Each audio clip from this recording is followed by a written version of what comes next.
Hello, good evening, and welcome to this week's episode of Eye on Port. It is once again proudly brought to you by Ghana Revenue Authority, also Goil Company Limited, Ghana Ports and Harbours Authority, Ghana Community Network Services, GC Networks, Blue Consulting, and we have quite a number of media partners. The Graphic Business is our media partner. If you get a copy of the Tuesday edition, you should be reading almost everything that will transpire here. If you also get a copy of the Business and Financial Times, the Thursday edition, they also publish virtually almost everything that happens on this platform. Now, tomorrow, that's a Monday on the GH1 at 8:30 p.m., you get an abridged version of whatever would transpire on this program. And on Wednesday, on GTV Ghana Television, if you tune in at 8:30 p.m., you should be getting the abridged version of this particular program. Now, folks, this week, if you know anybody who has been struggling to clear car out of the port, if you know anybody who has been clearing cars out of the port and it's been smooth for him as well, or her, if you also know anybody who intends to clear car out of the port or intends to import car through the ports of Ghana, this is the week. Now, call that fellow to tune in because we're going to talk about virtually everything that you need to know about clearing cars out of the port. And I have the best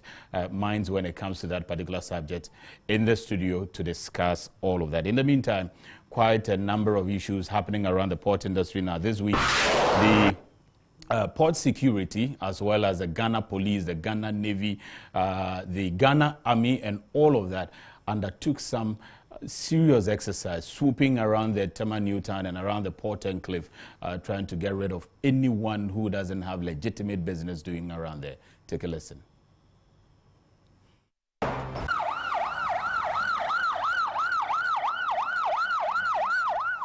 A dawn operation jointly carried by the military, Ghana Navy, Tema Regional Police Command, and the Ghana Ports and Harbours Authority Security has led to the arrest of 67 illegal settlers around the port enclave.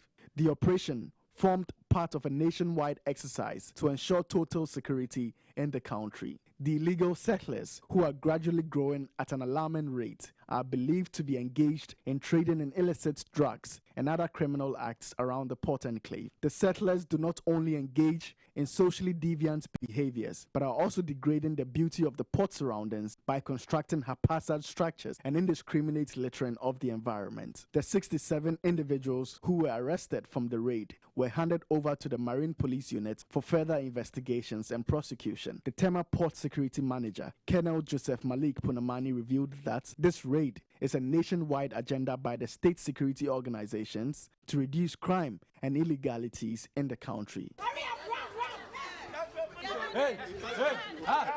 He expressed his outfit's resolve to continue to chase down these alleged criminals in order to put a stop to the increasing social menace. The port is a breeding ground for squatters, illegal business, so we will continue this exercise until we flush everybody, all the criminals out of the place. 2 months ago, a similar raid and demolition exercise was embarked on by the allied security agencies operating within the port, where 45 Ghanaians, including 7 females, 19 Burkinabés, 2 Nigerians, a Sierra Leonean, and an Ivorian were arrested.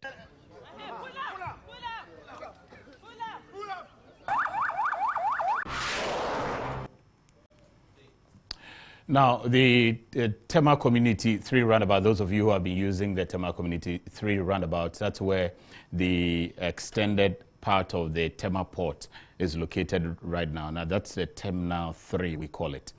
That roundabout has been expanded. You recall that somewhere around December, thereabout in 2018, sword was cut to ensure that we expand that roundabout. This week, that roundabout has been commissioned. Take a listen. The Minister for Roads and Highways, Kwesi Amoako-Atta, has revealed that government will continue to pursue the construction of arterial roads in the Tema metropolis to bring the needed connectivity for port efficiency.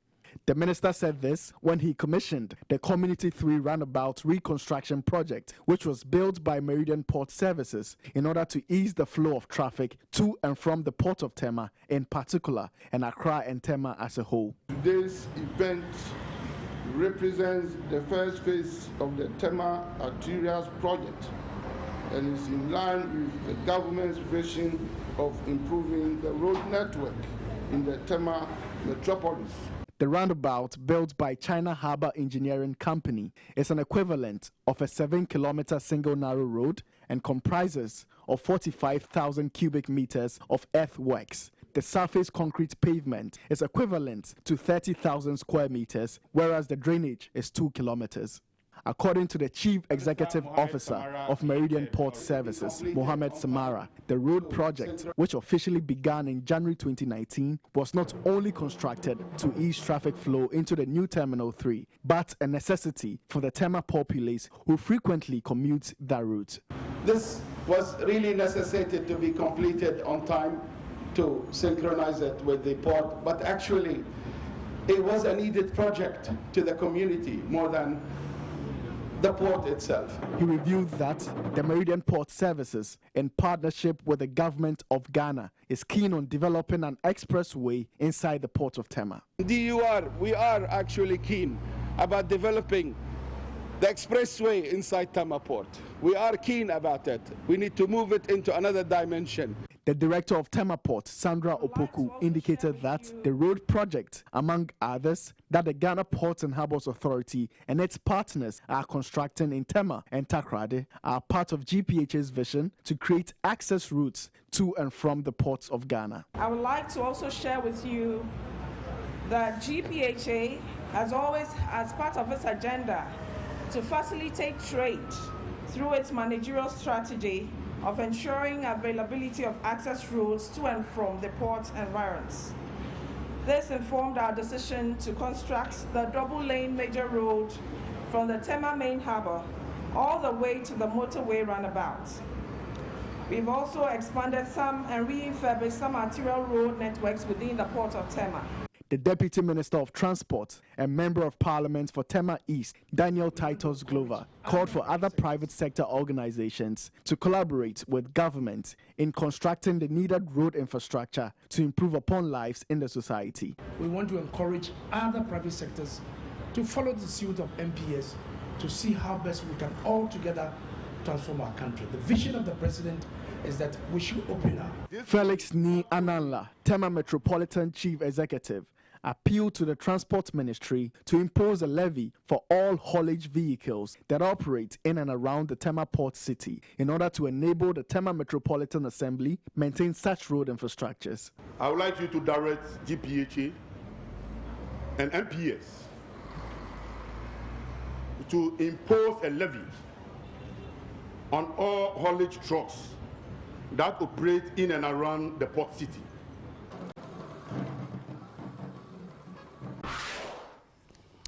Meanwhile, there was a very important stakeholder engagement this week in the port. Now, Meridian Port Services are proposing new tariffs, hoping that the stakeholders would agree to those tariffs so that there can be increment in some of the charges around the port. And the usual is that stakeholders are engaged before they buy into that increment. So that engagement happened this week. The Meridian Port Services, MPS, which is a private terminal operating the new Terminal 3 of the Port of Tema, has made a proposal for an upward adjustment of tariffs on container handling. The private terminal operator is making the call for the increase in container handling charges due to what it considers to be a fulfillment of an agreement in the contract between MPS and GPHA. As a result, and in line with the usual practice of consultation and engagement of the port community before new charges and tariffs are introduced in the ports, the Ghana Shippers Authority, which has the legal mandate to negotiate port charges, partnered with the Ghana Ports and Harbours Authority to put together a stakeholder engagement forum to make known MPS' intention to increase container handling charges. Addressing the forum, the Director General of GPHA, Michael Lugoje, said a possible adjustment of container handling charges has become necessary as a result of GPHA's concession agreement with Meridian Port Services on the Terminal 3 project, which has been opened for business since June 2019. We needed to at least implement the contractual obligations, and there was a need for us to begin to interact earlier than anticipated for us to come to an understanding on the container handling tariffs, so we could move forward on it. The CEO of Ghana Shippers Authority, Benonita Bismarck, who gave a report on the outfit's engagement with stakeholders on the proposed tariff prior to the forum, said that shippers and the port community have become very frustrated with the port clearance processes since the commencement of operations at the Terminal 3 in June. Stakeholders have been particularly frustrated by the quality of service they have received at Terminal 3 since its opening in late June. And some of the concerns enumerated are as follows: that the administrative processes and current operational design have created congestion at Terminal 3. Container transfer from MPS to GJT has become burdensome, thus resulting in the payment of additional demurrage and rent. Turnaround time of vessels at Terminal 3 has increased. She said the shipping community disapproves and finds it inappropriate the decision by MPS to charge partial on staffing at the new Terminal 3 of the Port of Tema. She outlined other challenges shippers face at the new terminal, which is leading to their frustration. MPS is currently charging for partial unstaffing on all reefer containers, and shippers consider this as inappropriate. The examination bay has a capacity of only 60 containers. Therefore, it takes between 1 to 3 hours at the examination platform.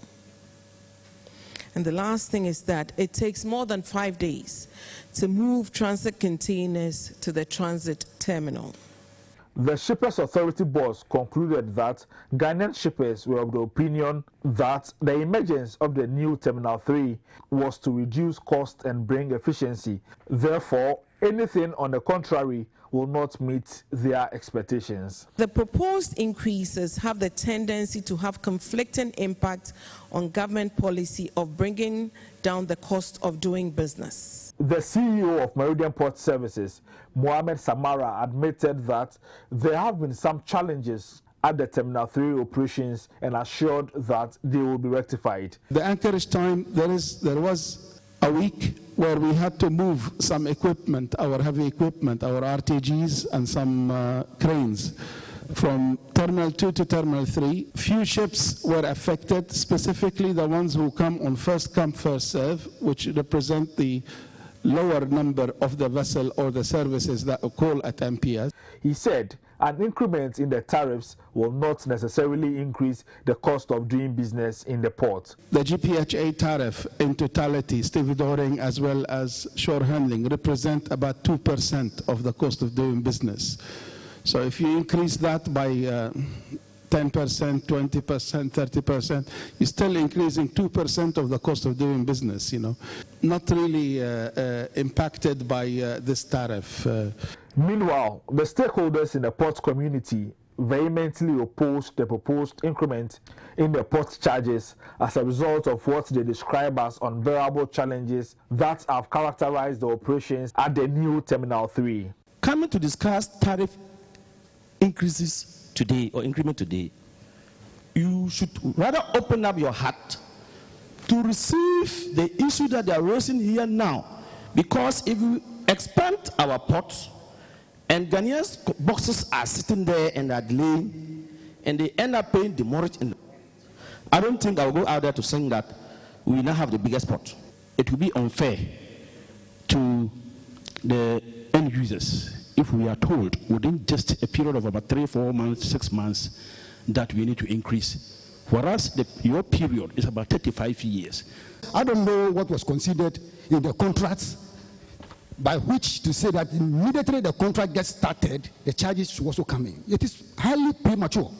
We are charging importers on transport charges, whereas it is stated on the GPHA tariff that stevedoring handling is handling from the ship hold to the stack, but you are charging transport charges. The services they are giving us now, we are not happy. He's saying that the movement around the time at the anchorages. Right now, I just been sending a message, there's congestion at the anchorage.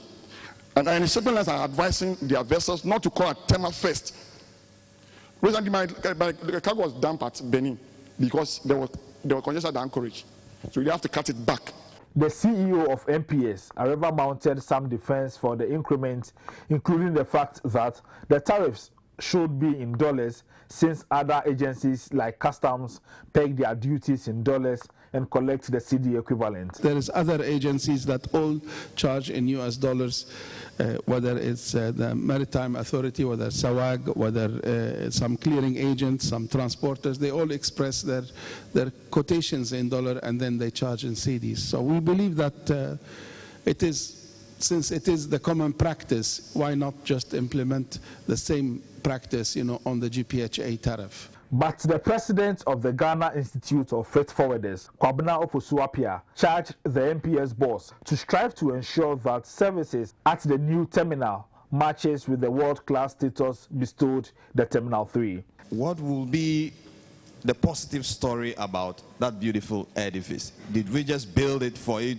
to lead to the escalation of cost to the trader? So please, let's look at this. Head of Legal Licenses and Permits at MPS, Frank Ebo Brown, assured the stakeholder community that MPS will guarantee the resolution of all operational difficulties at Terminal 3. We very much appreciate your concern about reducing the cost of doing business, and that's exactly what we have done. Just that probably we have not engaged that many times to understand the opportunities that this is presenting. We would continue to engage you because we believe that your vision for the Port of Tema, in terms of efficiency, in terms of the cost of doing business, is the same as ours. Mohamed Samara, however, urged other players in the port's clearance chain to optimize the utilization of the new Terminal 3. Okay, so as you can see, lots of engagement going on there in the port. Some about inefficiencies, some also about incrementing tariffs there.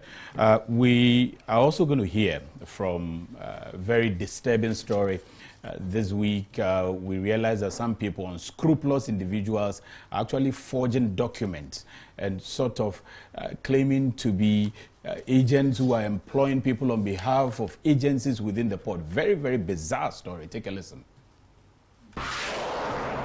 The Ghana Ports and Harbours Authority has advised the general public to disregard any information and adverts circulating on social media that purports to be recruiting persons for job employment and national service placement for GPHA. According to the Deputy Manager, Marketing and Corporate Affairs of GPHA, Nana Esi Soderberg, the Port Authority's attention has been drawn to the activities of some unscrupulous persons engaged in recruitment and national service placement scam using the name of the Port Authority. Some of these adverts circulating on one of the social media platforms was brought to our attention. We checked and immediately realized that it was one of these job recruitment scams. We're using this platform to caution and advise the general public to disregard these adverts or not take them at face value. She has therefore entreated the general public to always verify such information from the Port Authority in order not to fall victims to such scam. If any member of the public views some of these ads, they can make inquiries directly from us using our email address, headquarters@ghanaports.net. They can also get one of our customer services officers on 0570 611 691. She cautioned persons engaged in the scams using the Port Authority to desist from that criminal act or face the full rigors of the law. It is important to note that documentation fraud or fraud of any kind for that matter is an offense. And when apprehended by us, those people will be handed over to the police. So people are going to the extent of forging documents of agencies and claiming they are employing, you can imagine, in this country. But as you heard in that particular piece there, the warning is out. If you dare try, there are a lot of setups that have been put in place, and I'm sure that you'll be nabbed in no time. Folks, this week I have tried to assemble the best minds around this particular topic now. It's going to be about cars and how you clear cars and type. And again, in my office, I've had friends, doctors, journalists, lawyers come in, they say, I wanted to clear a car, this has happened, I don't know where to go, do I have to pay before the car comes in, I'm waiting for this Mercedes-Benz, I saw somebody clearing it at this cost and somebody is clearing it at that cost and all of that. What's going on when it comes to clearance of cars at the port? If you are interested, if you ever plan, clearing cars through the ports of Ghana and all of that, today is your day. Call somebody to set up and learn from whatever is going to happen. And let me just let you know the panel that I have. I was able to pull the strongest ladies in the port, my two madams, to sandwich my man, my friend, KOD. So we're going to have very interesting conversation. It will be conversational. Madame Salif, who is the Chief Revenue Officer, an officer who is in charge of the Golden Jubilee Terminal, she is with us.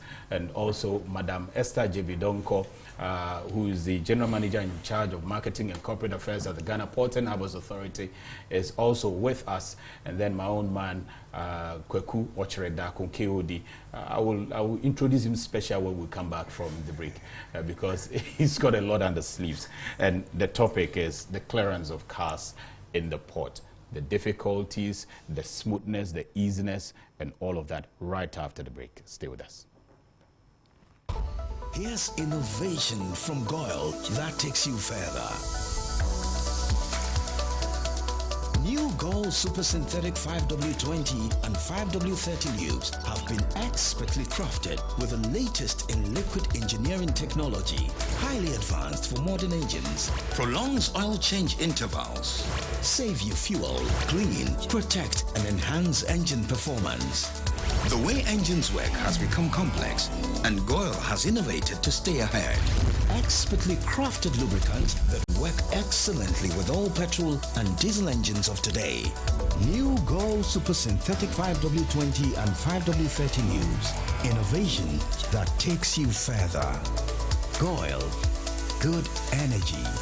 Dear valued client, the Ghana Trade Hub mobile app is now live to make it easy to track your consignment and know the estimated duty payable for both general goods and used vehicles. We are pleased to inform you that the Ghana Trade Hub mobile app is available for download on Google Play Store for Android users and the App Store for Apple users. This is the best opportunity for all importers and exporters to know the duty payable on every good under transaction. You can reach the team for inquiries and support by calling +233 242 435 663. Send an email to support@ghanastradinghub.com. To remain updated, kindly follow progress on the following platforms: www.facebook.com/Ghana Trade Hub, www.twitter.com/Ghana Trade Hub, and ghlinkedin.com/in/Ghana Trade Hub.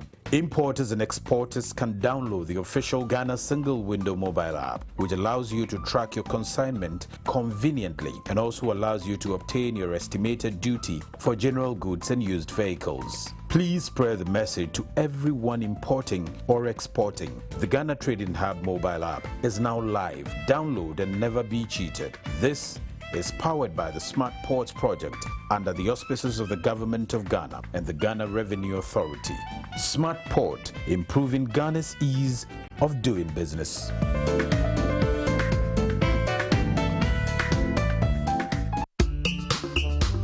Utiliser les ports de Tema et de Takoradi, c'est avoir un traitement rapide et sécurisé de vos marchandises diverses en conteneurs, en sac ou en vrac, ainsi que tous vos véhicules en transit. Le Ghana a construit un parking bien pavé pour tous les véhicules en transit. Une nouvelle gare frigorifique pour le stockage de la marchandise congelée en transit.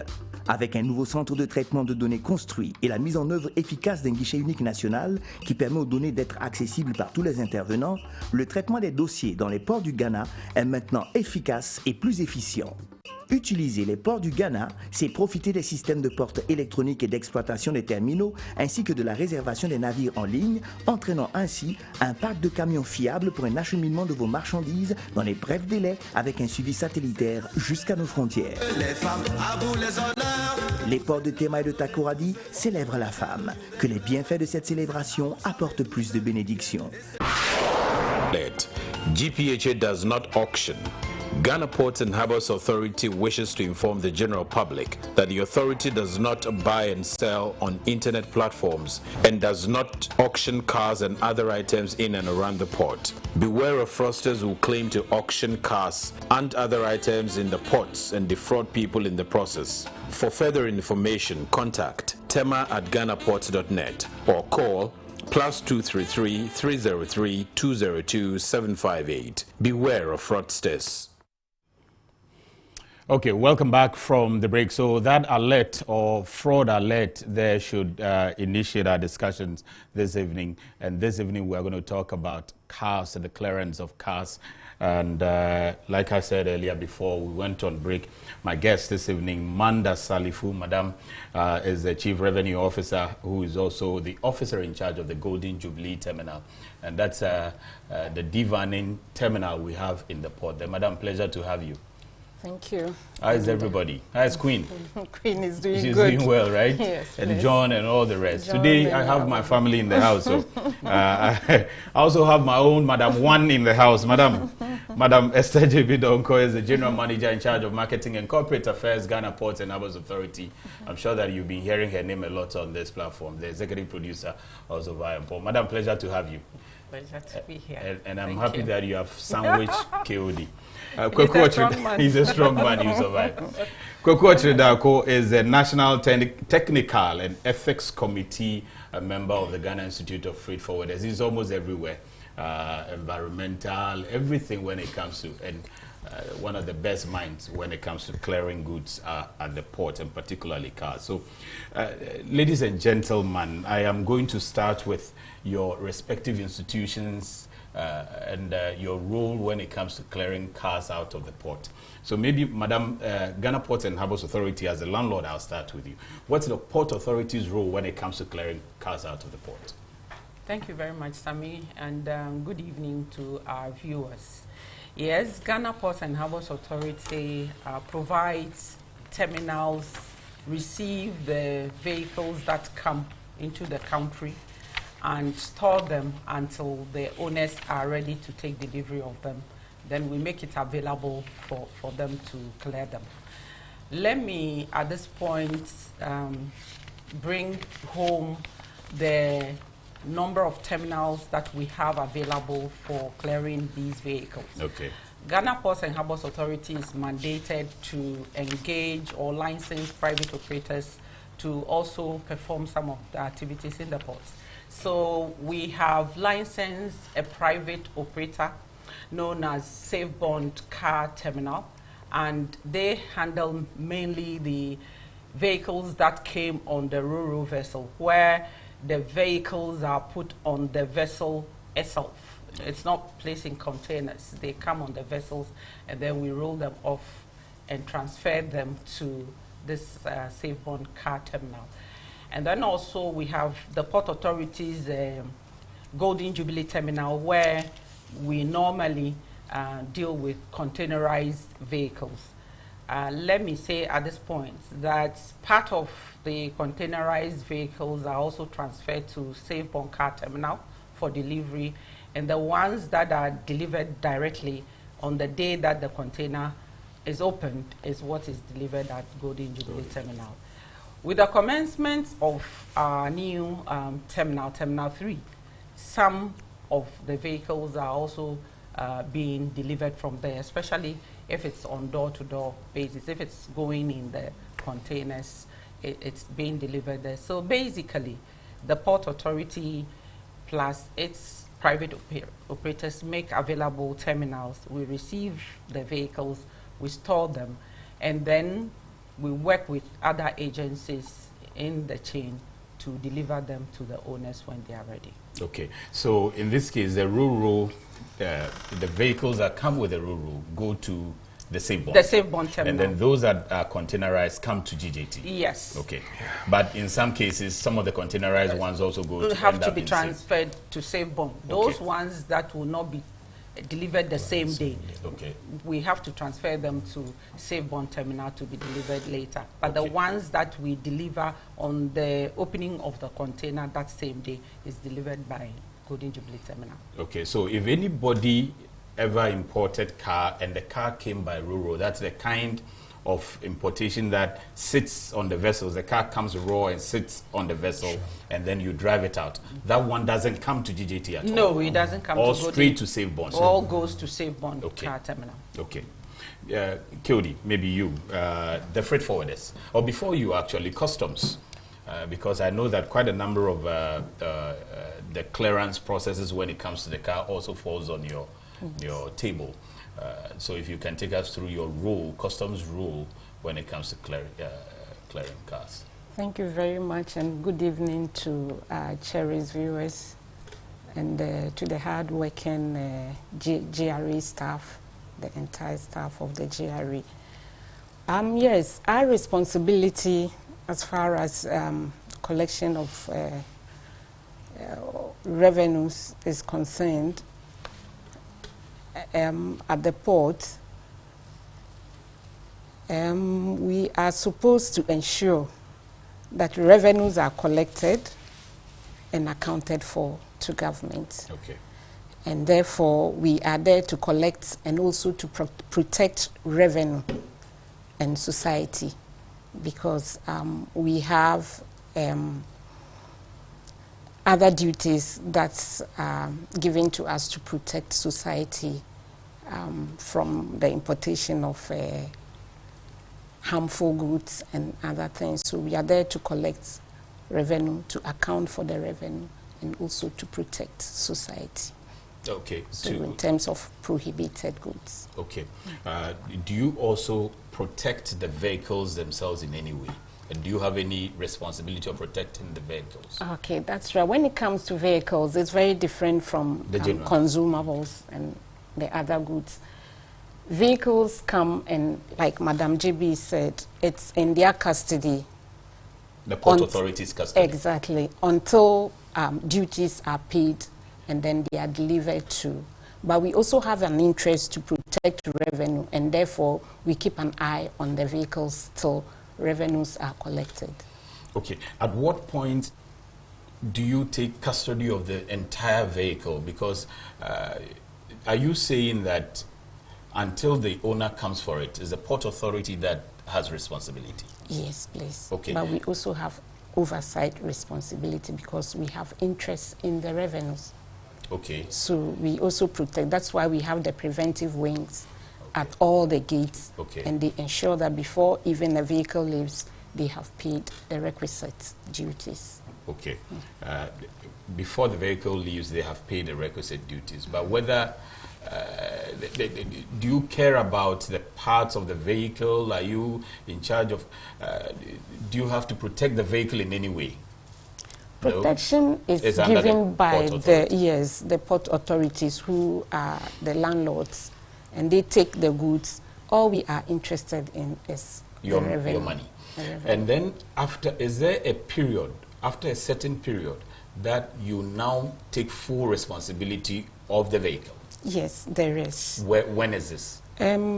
By our law, when the vehicle stays in the port for 60 days, it's forfeited to government. And so you are mandated to clear your vehicle within 60 days. After 60 days, it's forfeited. Okay. But you could also put in an application. After that, you pay some small penalty, and then you can pay your duties and then take them. And when it's forfeited, does the vehicle now become the responsibility of customs to protect? Yes, when it's forfeited, it means it's now for the government. And so it's in the custody of customs. Okay. In that case. Where will this vehicle it's now in your custody be? Will it be at the Safe Bond? Will it be at the Golden Jubilee Terminal? No, they are normally transported to a yard, for a yard called Atlas, where we keep separate terminal. A separate terminal outside of the port. Yes, that is where they are transported to and then kept there until they are auctioned. Okay. And if the owners don't come for them, if they come and they appeal and they ask the commissioner, sometimes they are given some penalties to pay and allowed to pay their duties and take it. Otherwise, it is auctioned and the revenues go to governments. Okay. before it's auctioned to, because I know that a lot of people have interest in that process going there, and I'm sure you'll be getting it. And also because we just played an advert that says that the Port Authority doesn't auction. That's why I'm taking time to just break it down clearly. So after 60 days, you take responsibility of this vehicle that the owner did not come for it. Exactly. And then you move it away from the port area, take it to a different environment called Atlas. And it comes under the state warehouse. Okay. And it's protected by customs at this point. Exactly. Okay. Every part and everything is protected by customs. Exactly. And you are saying that within that period, the owner can still apply to the Commissioner General. Exactly. And come for it. Exactly. But at what point do you give it out to somebody?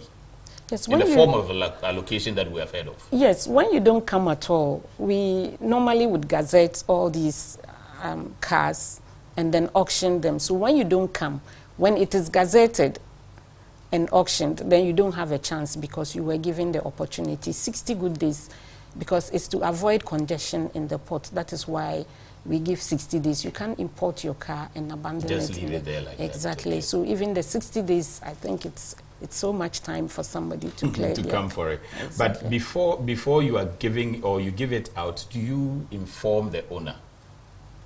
When it is forfeited, it belongs to government. So you don't alert the person that, look, the thing that you couldn't clear within 60 days, we are going to give it to somebody else. When something is forfeited, it means it's gone. It's gone.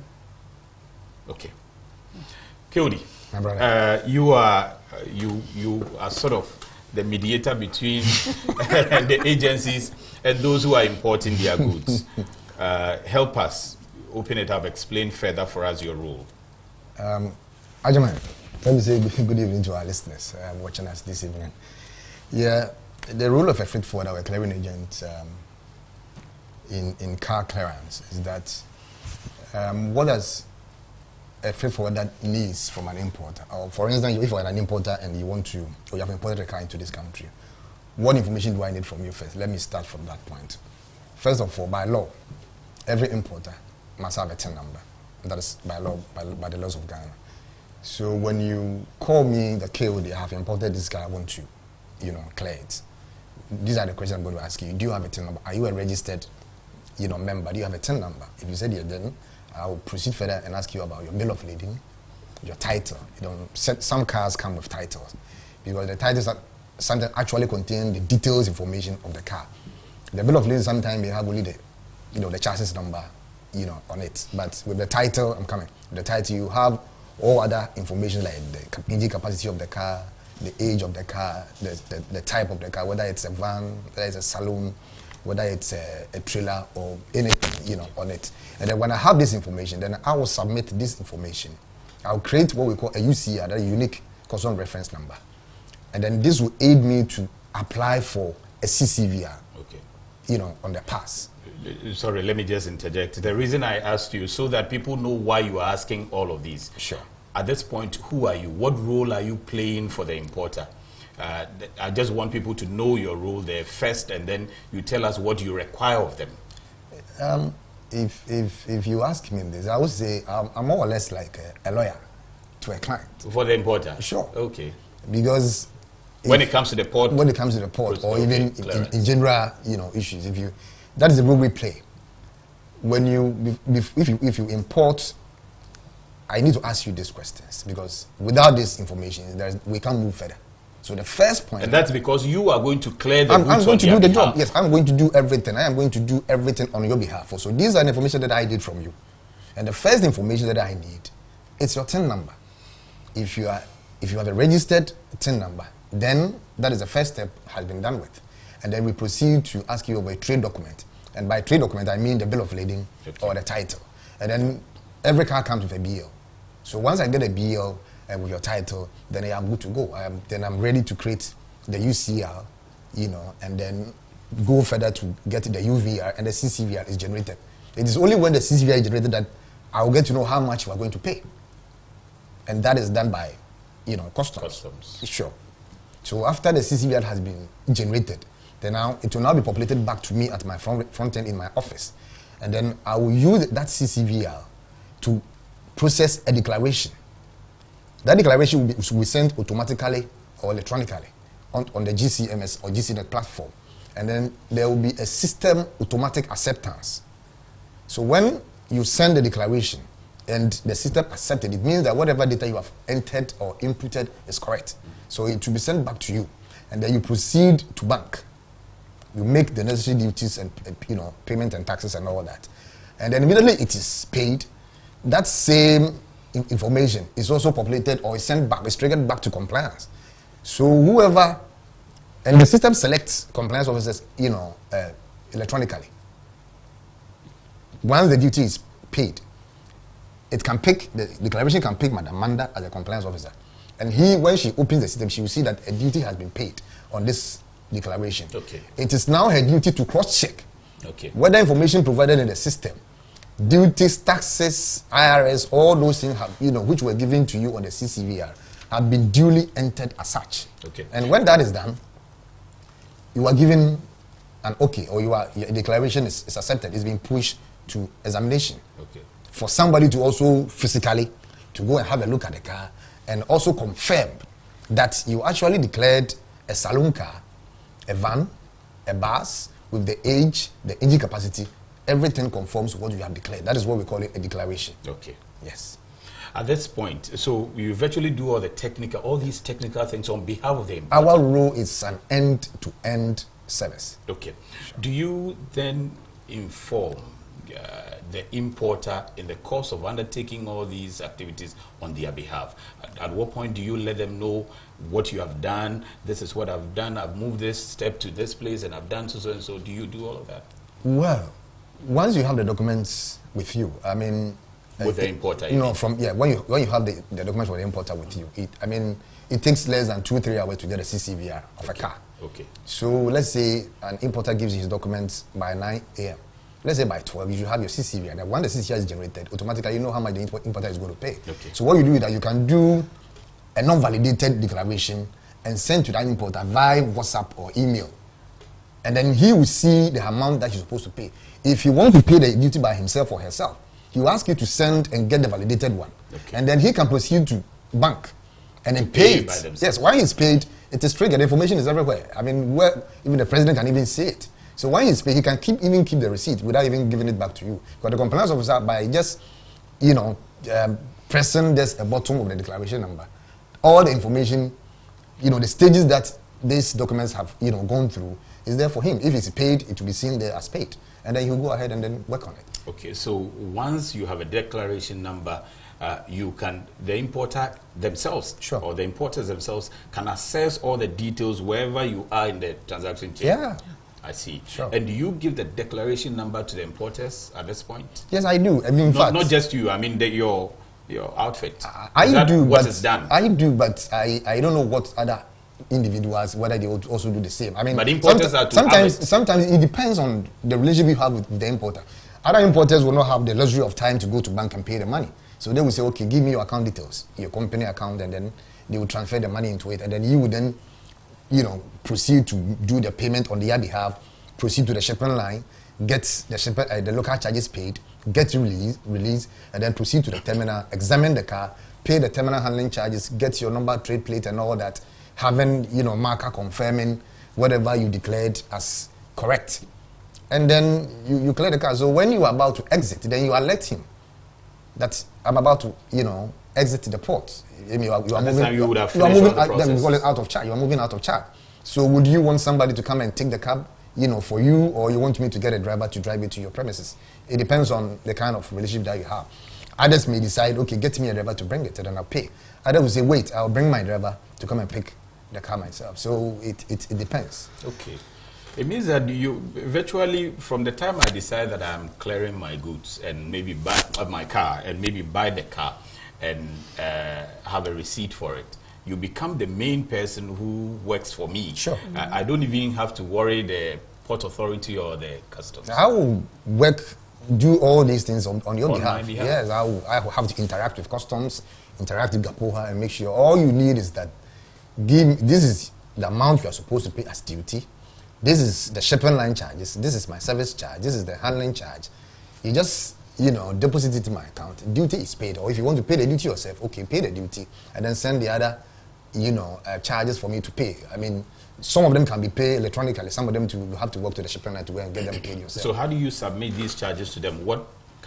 Is there an invoice or you just... Yeah, as a corporate entity, if you are working as a corporate entity, you must have a system, a template where you put in custom duties, shipping line charges, local charges, your service charge, and you tabulate it and send it to the importer. Because that is what he's going to use to pay your duty. Because if you bring the document, don't forget that once you finish clearing the car, you're going to submit the documents, the amount you pay. You are accountable to the importer, let me put it that way.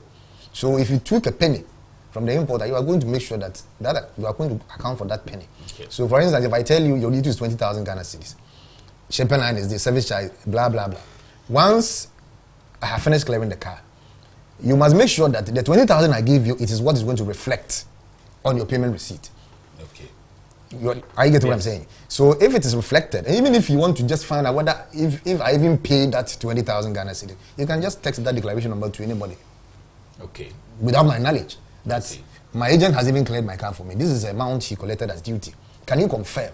If it's true. It is true. I mean, by just typing 14777, and then the duty, and then the duties, everybody, the time of payment, everything will just pop up. Okay. Madam Esther, so if the freight forwarder is doing all of these things on behalf of the importer who is clearing the car, from the Port Authority's perspective, what would you want an importer to know about clearing car through the port? As a landlord, what is it that you will do that you think this one, the importer should know? Okay, I believe that my colleagues have indicated their role, and for that matter, in the chain of clearance, we need them. I'll start from the agents. As you said, and he said, they would have to work on behalf of the importers. And it's because there's the requirements from customs for the clearance to be done by a customs agent or broker. And then we have a few of them who are self-declarants, who are big companies who also come to interact with us to clear. So obviously it will mean that the terminal will be dealing with the clearing and forwarding agent, or if it's a self-declarant.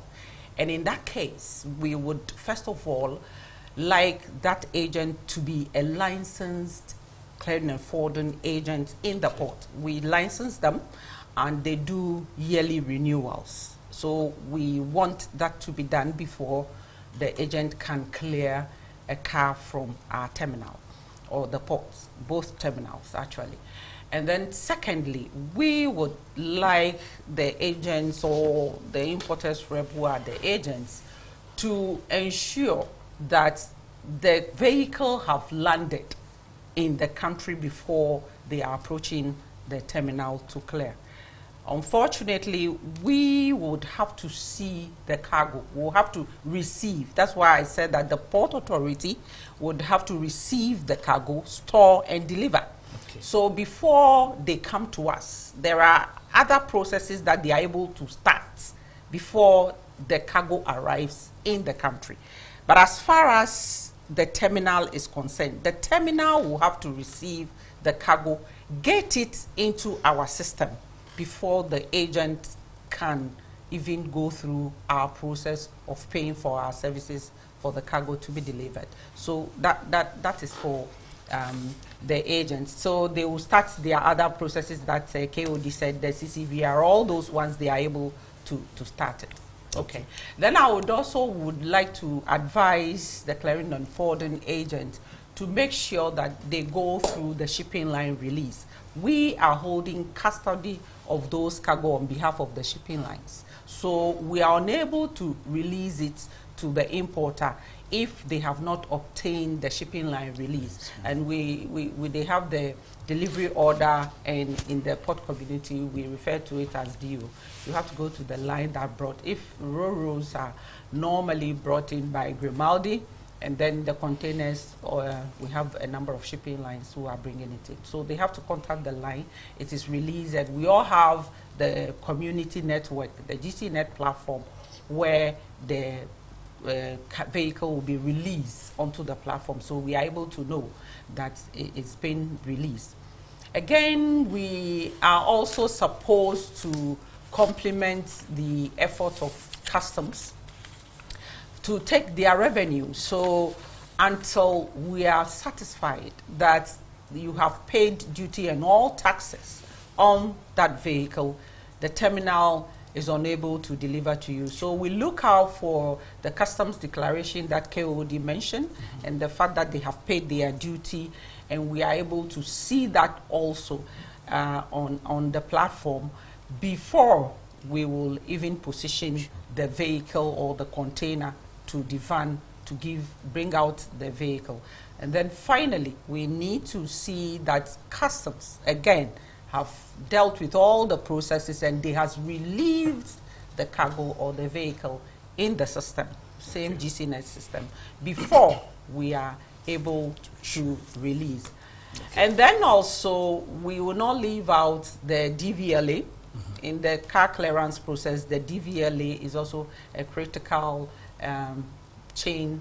They are also critical in the chain, and so we also deal with them. We make sure that we see that they have issued the number plates to the clearing and forwarding agents before we finally issue our way bill. Of course, we will also have to take our own money. Our charges. The kwacha is required by all. The charges for the services that we are going to provide for them. So they have to also demonstrate that they have paid for our services, and then we can deliver the vehicle to them. Okay. So I'm seeing that for the about 6 points or so that requirements that you need, I think about 5 of them you require them from the mediator, the freight forwarder. Sure.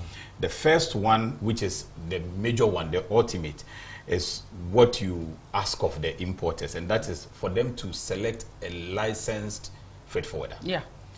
You think that the selection of a legitimate clearing agent is very key? It's very, very critical. It's very, very critical because, you know, it comes with every industry. It's not only with our end. Yeah. We've all been saying Goro boys and what have you. We do have some people in this industry who also front as clearing and forwarding agents, and then sometimes they are able to dupe these importers and what have you. So the whole industry have a system of screening all these clearing and forwarding agents that we work with. I mean, they start with customs. Customs does that. And when we are also going to register them or license them to operate in the port, we make sure we look out for the certification from customs and other agencies. They must be a company that is legally registered. They are paying their tax, and all of those things go into our licensing. So we need to advise our importers that they really need to go to legitimate clearing and forwarding agents so that we are able to do away with these unscrupulous ones who are in the system. And so that is why we go through that process. Okay. And how does the importer get to know how much they are to pay to the Port Authority, for instance? The importer, when KOD was speaking, because they are the liaison officer between us and the importer, the clearing and forwarding agents have access to the GIGS platform, and we have automated our invoicing procedure. So once they input certain information into the GIGS platform, they are able to see the invoice within some 2-3 minutes. They are able to. You mean the freight forwarders? The freight forwarders. The freight forwarders, because the freight forwarders are working on behalf of the importers. So at that point, you don't have the individual importer normally having access to the GIGS platform, but the freight forwarders who are working on their behalf have the access to the GIGS platform. So once they make the request with certain information fill in there, they're able to see the invoice, and like he said, they normally would give the information to the importer. Okay. Beyond that, I mean, the Port Authority is trying to respond to certain needs of, I mean, the industry. In fact, not only the importer per se, but the clearing and forwarding agents are also interested. Whether they can have prior information to pro forma invoices on some kind of app like we have for the Trade Hub. So GPHA is developing one as such, so that with certain characteristics inputted into the app, even the clearing and forwarding agent or the importer will be able to have access to a pro forma invoice. But currently, if they have to get a pro forma, they have to go to our revenue center, and we'll normally write it for them, because there is a challenge why we don't print out the pro forma. With past experience, some agents have used it for fraudulent purposes. They have the pro forma, they go and change the figures and increase the figures for the importers. So now we don't. The agents? Yes, some. I mean, of course, every human so institution, we do have some of those ones. So is it possible for an importer to request through email or electronic means and say, I want the invoice, without coming there? Because if somebody is living in Australia, they can't come to the revenue center. Yes. They are able to do that. We actually also have an interactive section on our website. And so if they make that kind of inquiry with information, we are able to give them that feedback, and then they have a rough idea of how much they have to pay. But our offices are also always open to them, and they are able to come. In fact, we have had a few who are able to come usually on the day of opening the container. Like KOD said, depending on the contract that they have with the agents, some of the importers follow them to the terminal for the unstuffing of the vehicle, so they can get involved. So some of them are able to come and find out how much it's costing them to clear the cargo. But does the Port Authority have a fixed charge that you say that for every so and so, every car that you clear, this is the amount you pay? So that at the back of everybody's mind, I know when I'm clearing Mercedes-Benz, it's 20,000 Ghana. If I'm clearing Hyundai, it's 10,000. Do you have a fixed charge? Yes and no. Now let me explain. I mentioned in the beginning that we have two types of vehicles that we deal with. The RoRo ones that goes to the Safe Bond car terminal. We do have the handling charge for class or groups of types of vehicles. We have segmented them into saloon cars. We have the mini, we have the utility vehicles, we have the trailers. And so the charge per these categories are different. And so for example, if you take the saloon car, RoRo, the one that goes to the Safe Bond terminal, the handling charge is about 84 Ghana cedis. And then if you take that is for drivable. In fact, we have segmented them also into drivable and non-drivable. So the drivable is the 84 point something, and then we have the non-drivable, which is about 126. Then you have the transfer charges, because the vehicles were stevedored or discharged in the main port, but the Safe Bond car terminal is located outside the main port. So they have to transfer the vehicles from the main port to their terminal. So you have to pay for transfer charges as well. And then if you don't clear in 7 days, and then you accrue rent, then you also have to pay some rent. Then coming to the containerized vehicles, where you have the vehicle in the container, we don't charge the vehicles. We charge the handling for the container. The 20-footer comes with its handling charge, which is 255, and then we have the 40-footer. We charge for the container. So we can have 2-3 people having their vehicles in one container, and all the charges that comes with it they have to pay. Okay. So we charge the ICD handling for the container, we charge the transportation for bringing it from the port to Golden Jubilee Terminal, and then we also charge you for unstuffing the cargo, the vehicles from the container. And then if we have to transfer it to the bay where we deliver, there's some transfer charge that we charge to move the vehicle to the bay. Okay. Now that we are, you get there. I know you. Okay. Now that we give the indirect vehicle also from the container to SafeBond, if we have to transfer the vehicle from Golden Jubilee to SafeBond, that transfer charge is a bit higher than the one that you pay if we have to transfer it to the Golden Jubilee Terminal Bay.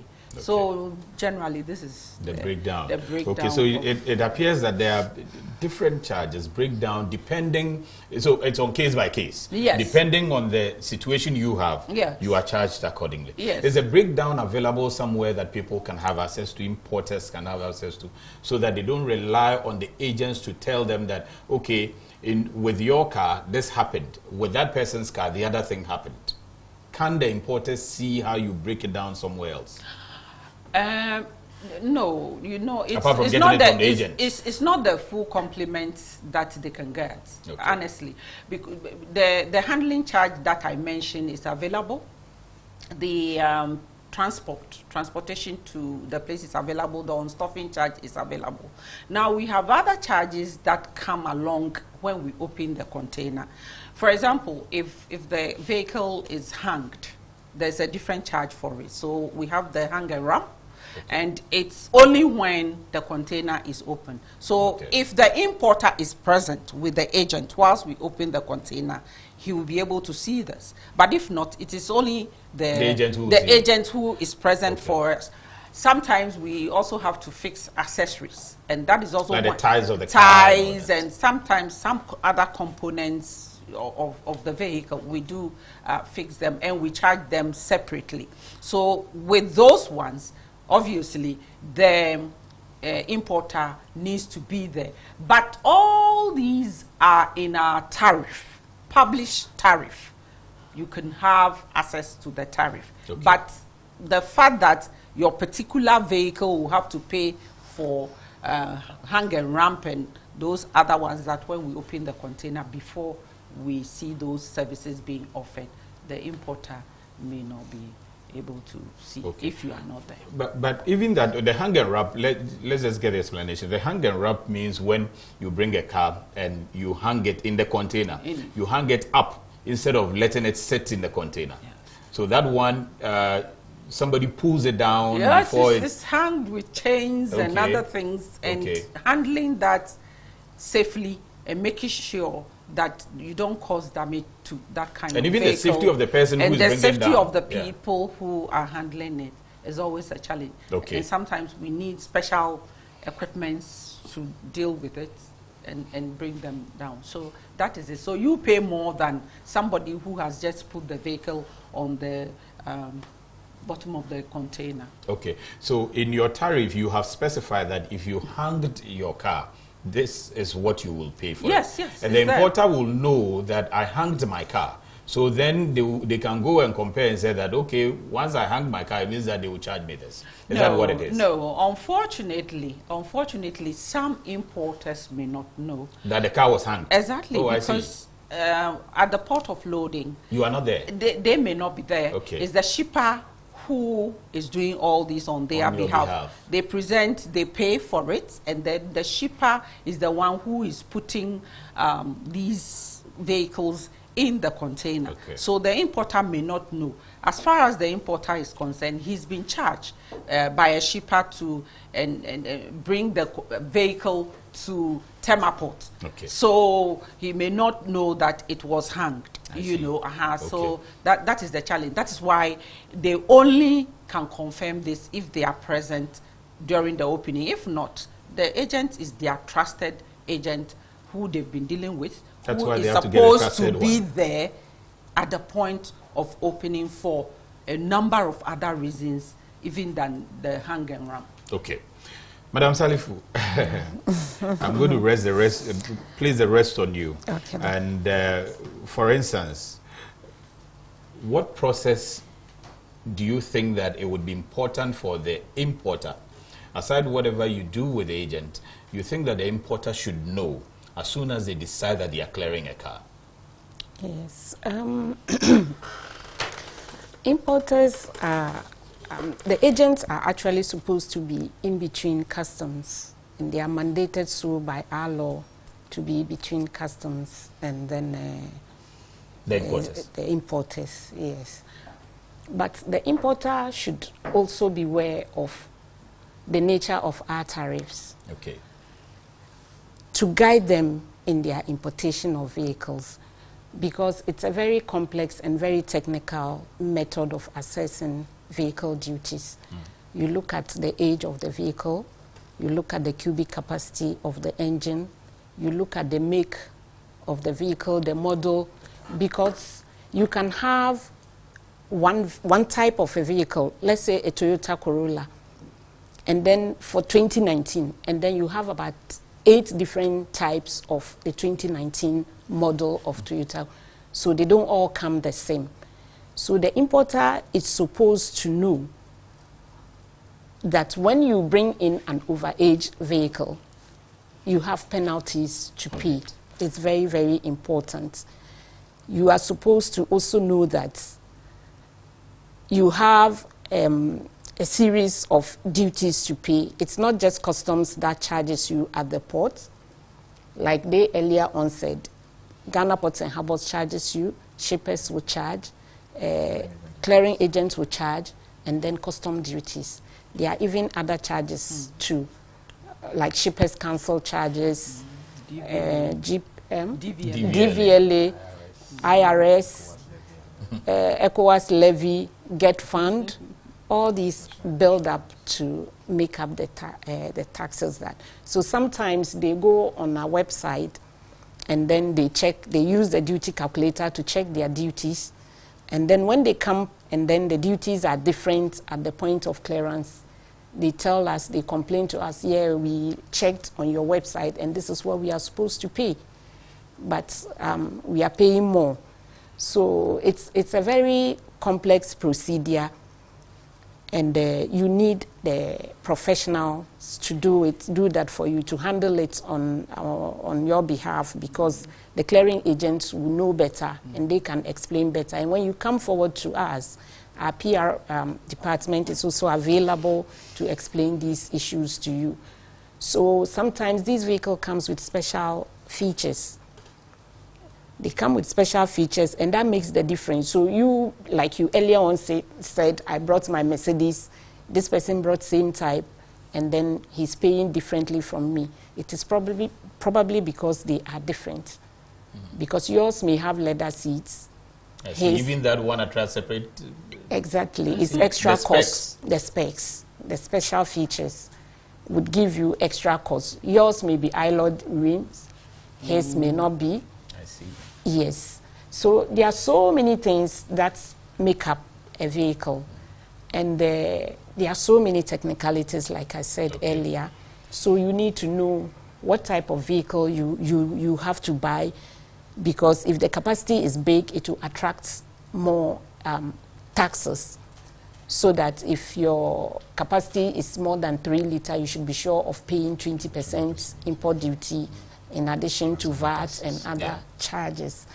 If your capacity is between, let's say, 1,500 and 1,300, 3,000, you pay import duty of about 10%. And then if up to 1,500 is 5%. Okay. And if you bring a pickup, you get 5%, buses 5%, trucks 5%. And even the type of fuel can make a difference. So if you bring a diesel vehicle that it's above 2.5 liter, you would pay 20%. If you bring a hybrid, a vehicle that is hybrid, it's 20%. Wow. Yes. I see. So all these things importers should know, and how they get to know. That was good to be. Yes, they will have to approach customs for help, or the customs agents or brokers or freight forwarders who would help them in knowing this. We have a lot of information on our website. Like you, Ella, you even advertised some here just before we started the program. You asked, yes, the duty calculator is there. They are alerted on their duties. We have this Mobile Act application that can give you your duty, tell you how much you have to pay. Once you put in your IDF number, you can get alerts on how much duty you are supposed to pay. And we do that in conjunction with our stakeholders, West Blue, GCNet. They are of so much help to us. So we have leveraged technology to make things easier for our clients, to deliver excellent service to them. And all we expect back is compliance. We expect that they would comply with, they should be honest with their declarations. Because with vehicles, if you come and you tell me, oh, I have this Toyota Corolla, you give us the chassis number, because he had earlier on explained into detail the processes. So I don't want to go through that, because you apply to the Technical Services Bureau, which is CTSB of Customs, together with your documents, your bill of lading, certificates of title, and then invoices if they are new cars. And then when you apply, we vet them. And then when we vet them, we now look at we decode the chassis to be able to tell the exact type of the vehicle that you are bringing in, the cubic capacity of the vehicle, and then also the value. So when we value, and the processes of valuing is a bit complex too. It doesn't come easy to the ordinary person, because we look at what we call value is the HDV, which is the home delivery value, which is the first purchase price or the manufacturer's suggested retail price. Okay, yes. Explain that one a little bit for those who... With vehicles, in Ghana here, we have a different method of valuing our vehicles. We don't accept the price at which you purchase the vehicle, like we do with goods. So what we do is that we take the first purchase price. The cost of the vehicle when it was manufactured first.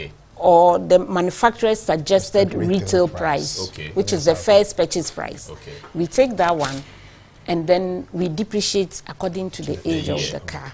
So that if the car is between 0 and 6 months, we don't give you any depreciation, it's 0.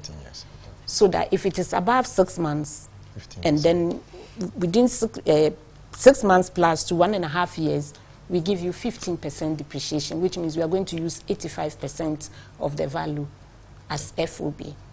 Then between 1.5, if it's more than 1.5 years to 2.5 years, we give you 30%, and we use 70 to work it out. And between 2.5 and 5 years, we give you 40%, and we use the 60 to work out the duty for you. And anything above 5 years is 50%. Now, beside that one, government has been magnanimous enough to slash off another 30% from the HDV. From the HDV. So when we take the value, we now cut off 30 before we apply what our law says we should apply. And that has been working? That has been working perfectly. For all vehicles? For all vehicles. I see. For so all you'll be vehicles. surprised to learn from anybody who text or call that they haven't enjoyed this? No, everybody enjoys it. Yes. 30% of the HDV is cut off. Exactly. So if I was paying somewhere around 20,000 for a Corolla 2017 model, now it should come around 14,000. Exactly. Oh, okay. Exactly. Everybody. Trucks and all. Okay. Trucks and all. Yes. How has that helped? Has that made importation of cars better? Are we getting a lot of imports when it comes to cars? Yes. Since that happened? Oh, yes, we are, because our interaction with them, as they declare, indicates that people are now happy and ready and willing to pay their duties. You know, with this type of policy, it takes a while, you know, to realize the effects or the impact of the policy. So by the end of the year, our statistics will tell us what it is. And people are happy, honestly. And more cars are coming in. And you know, it takes a while. We started in April. This policy started in April. Yeah. So about 2 quarters. Yes, so we are expecting that more vehicles will come in. But are you also making revenue? Because you are there to make a lot of money. Yes, making revenue. You know, sometimes when you give out what you want most, what you want most. You sacrifice. Yes, you sacrifice, but you will get it back. In a way. In a better way than you even can imagine. If more people are importing more cars, it means that... Exactly. So we are expecting, bigger returns with time. It wouldn't be immediate, but in the long term, we would make the impact. On that one, just before I move on, the concern has also been that, and you said it though, that it's not reflecting in the market. Since April, people expect that by now, when you go to the market to go and buy, you should be seeing some reduction from those who deal in cars. Oh yes, you should see some reduction because they should be honest. Yes, they should be. The dealers should be honest enough to. Yeah, they should. That's what I'm saying. They should, because some people may have old cars that they have cleared that are still in their garages, and that one probably it will be difficult to bring down the prices. But for the new imports, the people are delighted with the policy and everything is going on well. Okay. They are very grateful to government for doing that for them. Okay. It appears that there's a lot of technicalities, and you said it, that if you are not involved with this business, you can't get it. So the ordinary importer who is importing has to rely heavily on the KOD and his men. Isn't there a way, anytime I hear this, people ask that if we agree that the system is just too complicated, can't we make it a little bit less complicated? On your website, for instance, even though I know that the specs will change before I can get my goods to be there, isn't there a way you can just harmonize it better so that people can equally understand from home that if KOD and his people clear a car for me, because I brought a car that has a brown seat with some warmth and all of that in it, it has to go to this value. And if I bring the same car that is less in terms of specs, then it will go this way. Can't you simplify this process in a way that everybody can understand? They know they can't come and do it themselves, but at least they will understand. Yes, that is why we have the vehicle to evaluation tool online. It's very easy. Yes, at the trade hub. It's very easy to use. If you can tell your chassis number, the chassis number of the vehicle, you just input the chassis number and you click a button and it will decode the chassis and work out the duty for you. If you don't have the chassis number, you just tell the type of vehicle, the model, the age, the cubic capacity of the vehicle if you have it. And then it would give you how much, not exactly how much, because we've often had situations where people come to tell us, oh, we checked online and it's this is this amount and it's different now. It doesn't give you the exact duty because probably you were not able to supply all the information that is required, especially to do with the special features. Okay. Bringing it down to the ordinary person's under, it is not complex or complicated because it is, but it is because of the law. There are so many things in terms of, even apart from the law, the tariff, you know, it's a bit complex. It's a whole lot. Okay. You see. Definitely, they would have to rely on the exactly, and even on customs. If you are not satisfied with what your clearing agent, you can still approach us and then find out from us. And then, and now that there's transparency, we are very transparent with whatever we do with our processes. Everything is online. Nothing is hidden now.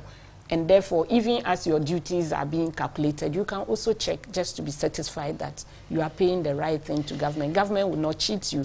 Yes, so you can also verify online. Like I said, there's a mobile app. It's so easy to use. You can use it to check how much duties. You can also request for receipts of bank receipts payments from your clearing agent, just to be sure, and request for your the declaration everything is stated on the declaration. Okay. So that's what I was going to ask you, that you said that they can approach you. Yeah. For those who are not around, and I'm saying this because just this week we had a case in Point, and the person is still, I have seen quite a number of his messages coming through. He's imported a truck that's supposed to be used for this borehole drilling. Okay. And he can't get hold of his agent. He's calling, he's texting, and he tried it in the office, and this man is not picking. How can he get all these documents by himself, the declaration form and all of that? Can he access them on your website so that if he anyone unfortunately lands on an agent who cannot be trusted and who cannot cooperate with them, what are the options for them? That's why I'm happy Madam said from the beginning that you really need a reliable agent. But if you're unfortunate and you don't get one, where are the options? Yes. In this situation, like KOD said from the beginning, you need a bill of lading and the title. And if you have given your bill of lading to an agent, it becomes a serious issue because you need that particular document to be able to transact business with customs. So sometimes these type of transactions are personal because how you met the person, how you gave your bill lading, you trusted and gave it's not known. So most of the time what people do is to rely on the police to arrest such people. Because customs, we are limited in that situation because it's private. We cannot come in and pick, and you cannot get those documents because if they are not launched into the system, there is no way we can get it for you. Unless probably he has started the process and he's not completed. And even in that case, we need to know the declaration number to be able to track, and then, or probably your PIN number to track and know what level it has reached. Kyodi, when Madam Esther was talking, I realized that you wanted to make him put somehow. Finish with that, and then. No, I just wanted to bring her attention to the fact that when it comes to the charging of hang and ramp, I think it's a prepaid, right? Prepaid? No. You change it. It used to be prepaid. No. Well, hang and ramp, we always open the container before. When Gapoha sees more than 3 cars in a container, they assume or they presume that one is hanged. But is that not the case? Because the container, 40-footer container. That used to be the case. That's why if it's changed, then before paperless, the one we're doing it manual, then so we were using those practices to satisfy even the agents because they were complaining that after they have told their importer that the charges are going to be so and so, and then we open the container and then we are, charging something different. So, I mean, with practice, we all agreed that, okay, if we have 3 or 4 or 5 vehicles in that container, the probability that one will be hanged is very high. But I am not even complaining. I'm not even saying it's a bad thing. But what I was just saying is that I know it used to be prepaid. Even before, once they see that you have more than 2 or 3 containers, cars in a container, it is charged so that you don't go back and forth. As she's saying, my problem is that they know the nature of every cargo in a container, and then tariffs are based on the nature and the type of cargo they have in their container. So why would you? Because this tie fixing thing, didn't exist. And she's aware. It didn't exist. When? When did it start? When I came to the port, there was not like tie fixing. You came to the port about 20 years ago. That's what I'm saying. 20 years, yes. Yeah. So it took just one person one day and sat down and said, seal cutting, tie fixing. When are you talking about? We need specifics though, because we are looking for solutions of this. This is about 3, 4, 5 years now. I see. That's when they started this tie fixing. It didn't exist in their tariff. I don't know if they have now. What difference has that made now? No, it is adding cost of doing business, and that's because if it wasn't there, and you have now introduced it. It was a tariff line, then some of us would have known from 20 years back. Okay. If you have done a review, you did. The service they provide.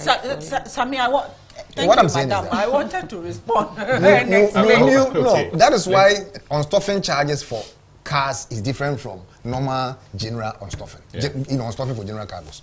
And yes, that knows this. if I'm unstuffing a 40-footer containing general cargo, for instance, like personal event or any other thing, it is 1,400 and something Ghana cedis. But if I am paying unstuffing charges for car, let's say a container about 3-4 cars, I might be paying around 3,000 Ghana cedis. No, so why would you? I'm coming. Why would you? No. I'm coming. About 3-4 cars in a container in Chester. No, that is if you have landed, let her respond. When you have the hang and ramp, that is where you pay 1,400 and something. But if it's general goods, like he said, I said you pay 300 and something for unstuffing. You understand? Okay. Now let me come back to the issue he raised. The hang and ramp. The fact that we have introduced it. You see, Madam said it right. As far as the Port Authority is concerned, we only charge for services. And, you know, the system is very dynamic. And then whilst we move along, you realize that you've been offering a particular service that you've not been charging. At a point, if it's become an offer, something, you are tempted to charge for it because you can't continue to provide that service for free.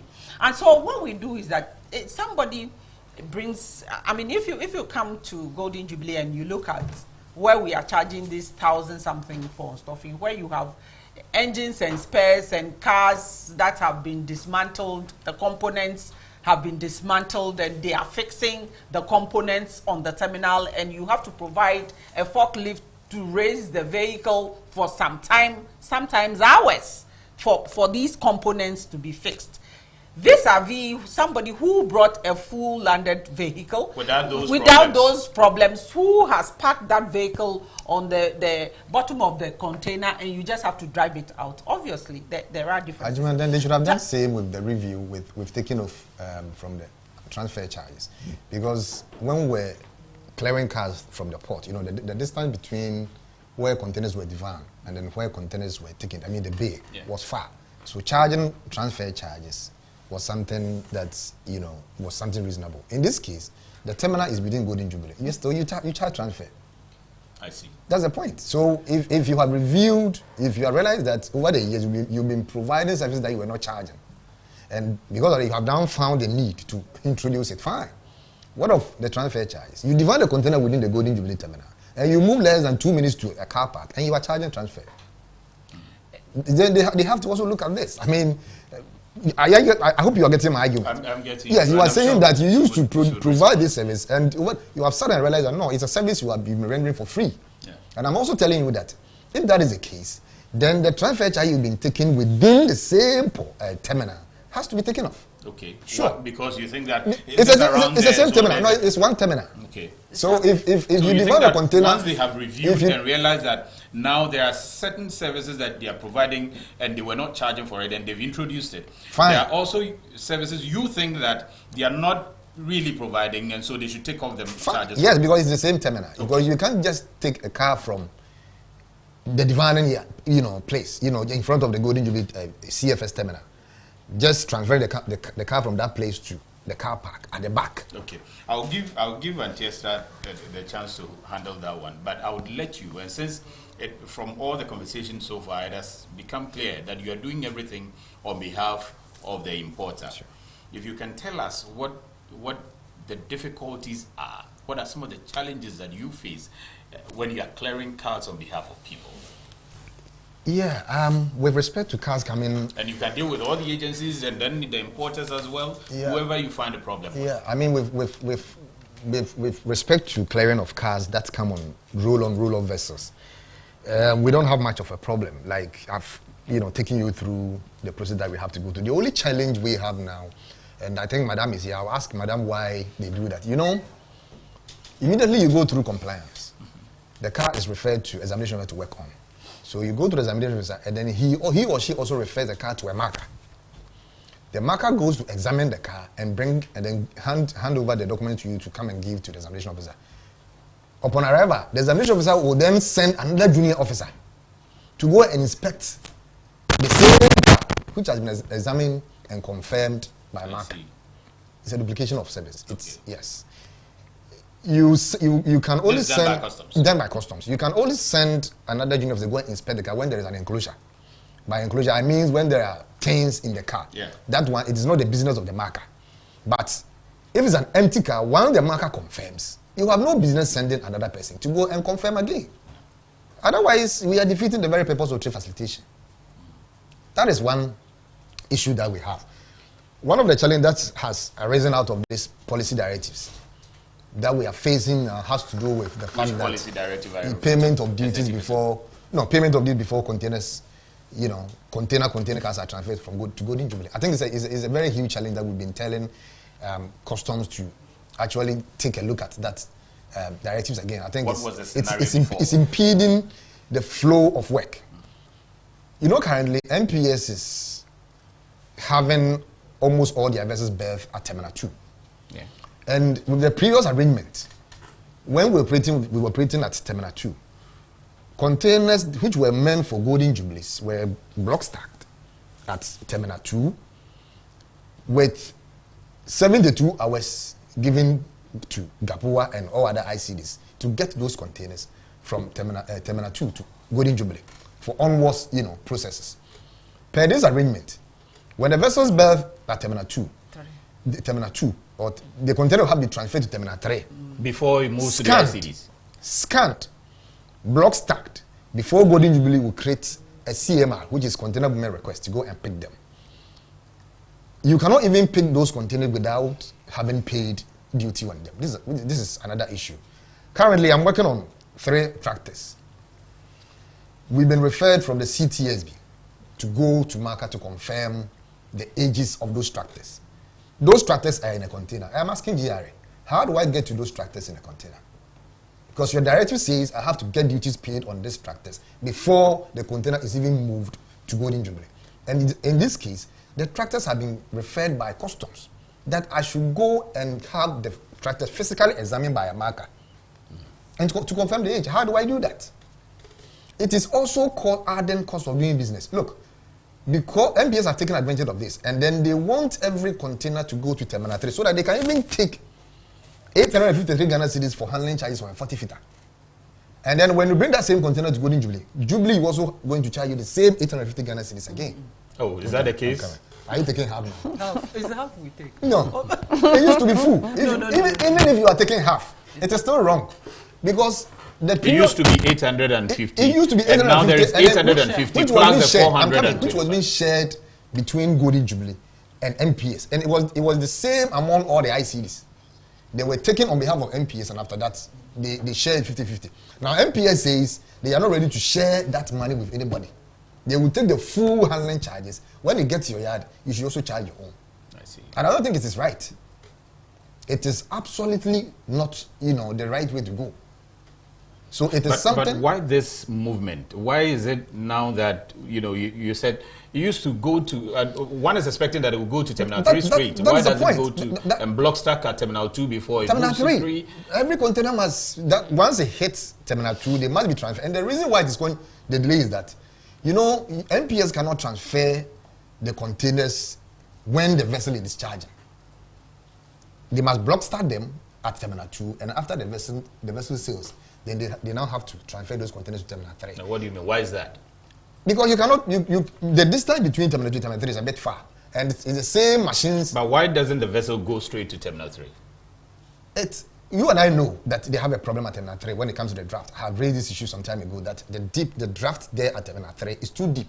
That the anticipation was that they were going to receive these 3D vessels, that which brings more than 13,000, 16,000 TEUs. With the current vessels that are applying our shores, you realize that when they start discharging, let's say about 1/4 or 1/3 of the vessel, then the vessel becomes light. And then it begins to shake on the sea, making it very difficult for them to actually discharge the containers. So therefore, let's use Terminal 2. So the Terminal 2 has now become a transit point where almost every vessel berths, containers are block stacked, and then it takes sometimes a week to get those containers transferred from Terminal 2 to Terminal 3. And my point is that we still have these scanners situated around, the port, around the port. When you are coming from MPS, the Terminal 2, these 2 scanners are there. We still have TCT and Golden Jubilee working. My point is that if a container will be sticking to Golden Jubilee to be divan, which obviously going to divan everything in the container, why do you have to transfer that container to Terminal 3?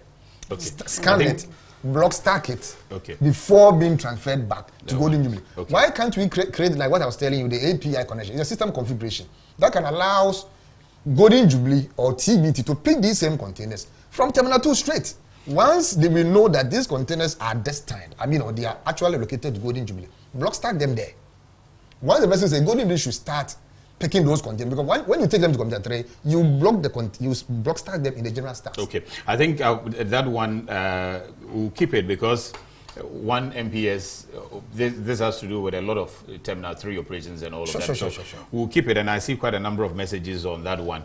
We'll keep it, and probably at a time that we have them around to be able to answer some of these questions, we'll be able to do that. But first, you talked about duplication of services on the part of customs, and you talked about Madam's transfer as well. So I would like them to take that, and then we can come back to our viewers. And I can tell you that unless Paula Dumoche and Randiabe, today you take bulldozers to come and pull me from here, because the messages I'm seeing is quite a lot. Let me hint, though, that somebody quickly said that very educative program, but I think Metro TV should consider analog as a backup to the digitized territorial TV, because most times the network on the digitized is bad and unable to enjoy the program. But they are on analog, and I should let you know that, so you can enjoy it. You can try it.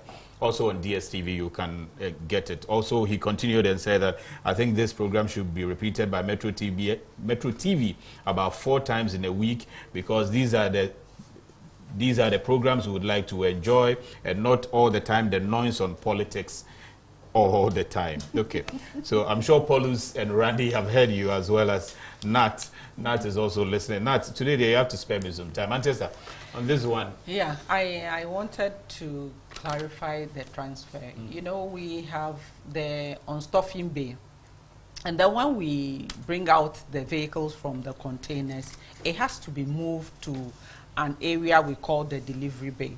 And when it gets there, we have a number of activities that we do on them there before we give final delivery.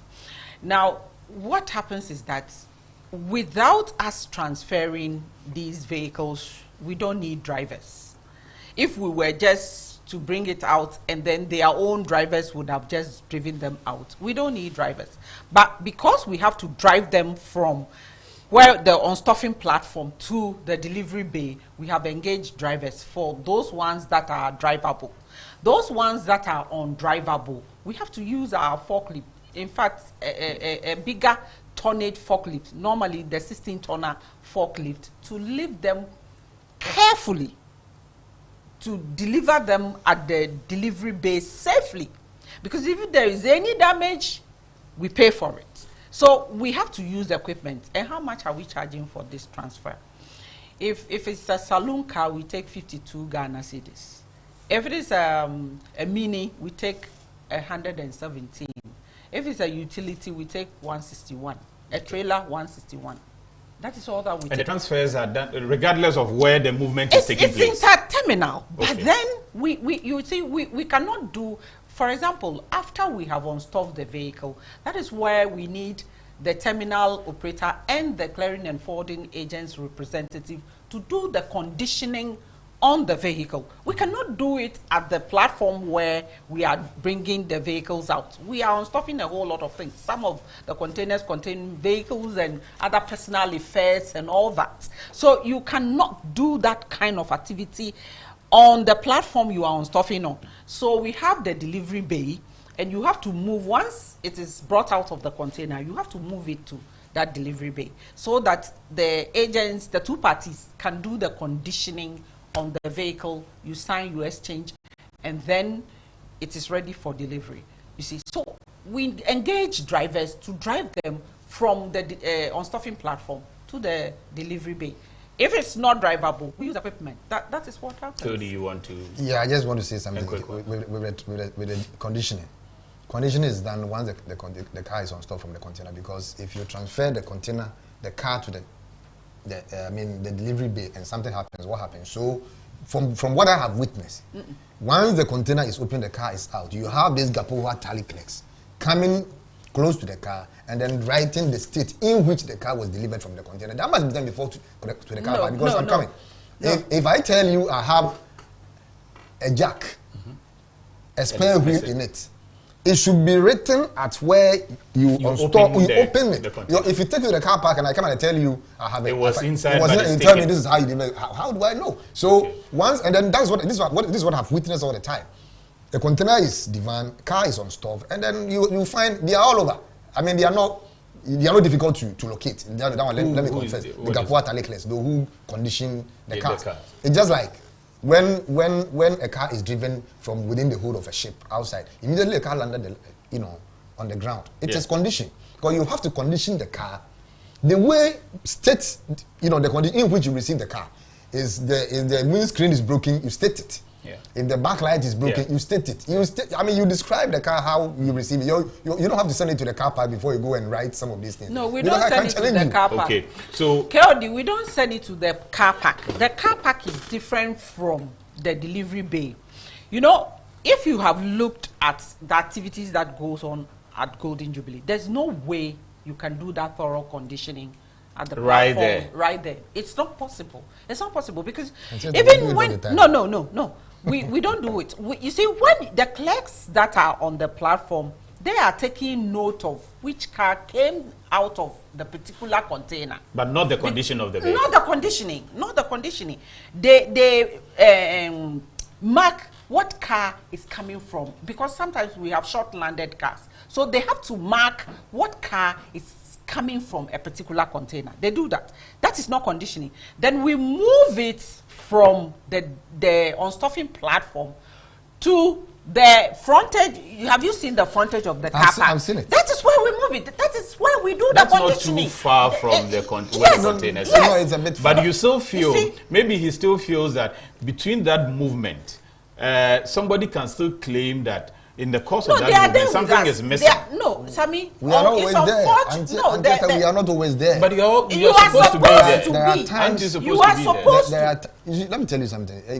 Imagine clearing 3 cars in a car with personal effect, and you are the only person doing that job. Can you leave those personal effects on the ground and follow the car to the condition? So once they are driven out of a container, I mean, how many minutes does it take to condition a car? It's the same thing as when I suggested to you some time ago about your interchange system. That why do you have to wait till when containers are gated out before you issue interchange at the preventive side? I told you yesterday that it should be part of the process.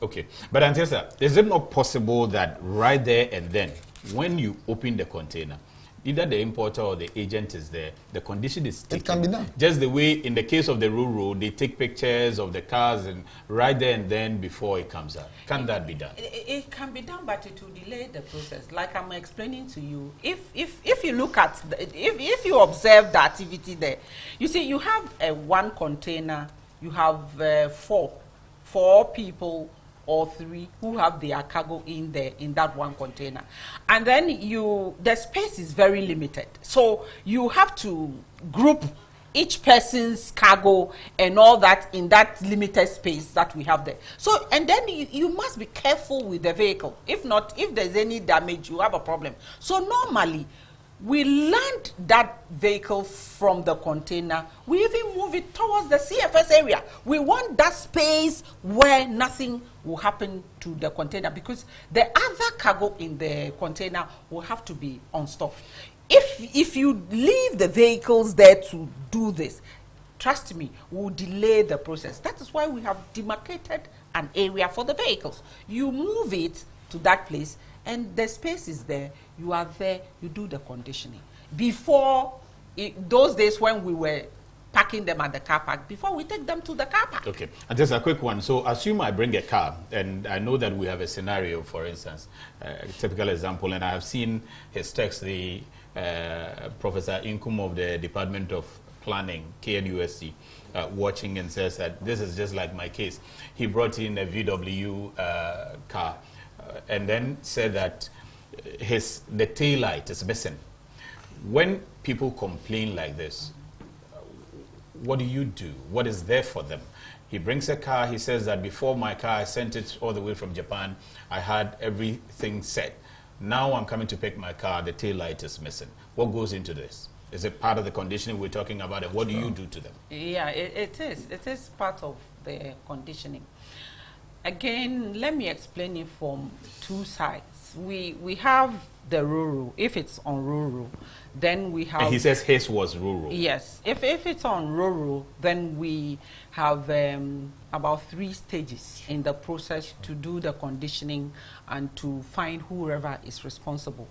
The first one is when the vehicle is landed at the ship site. We have the shipping lines representative and the stevedore who is discharging the vehicle.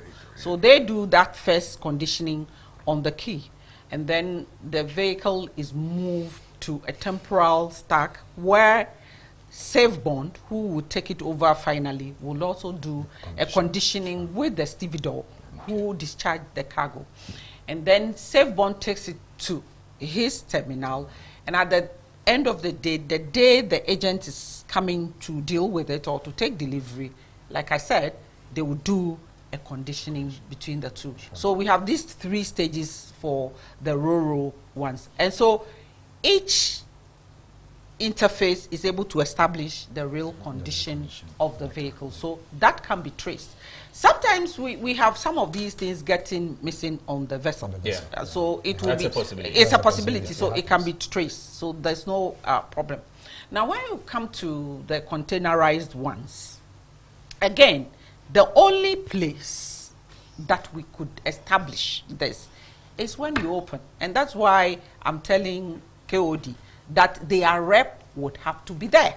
Because anything can happen on the way. Sometimes we've had instances where an importer who took the vehicle to the shipper took a picture of the vehicle and then said, oh, everything was on it.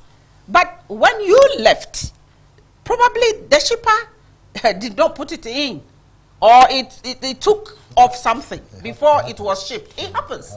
In fact, you do have some of these vehicles that are, they go through other countries, other ports as transshipment before they come.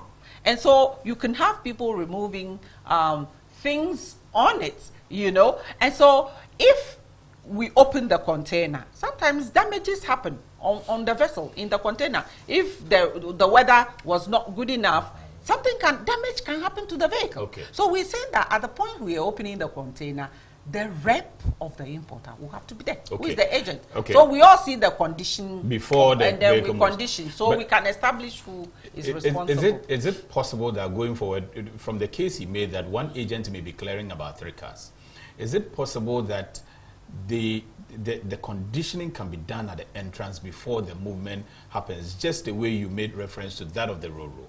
So that for the agent who feels that I'm clearing about 4 cars and I can't be here whilst you are moving, there's that guarantee that he has seen the condition of the car before it moves. Yeah, so that in the process of moving, nobody can come and blame somebody that you stole my thing or you didn't steal it. Sami, it's not a distance.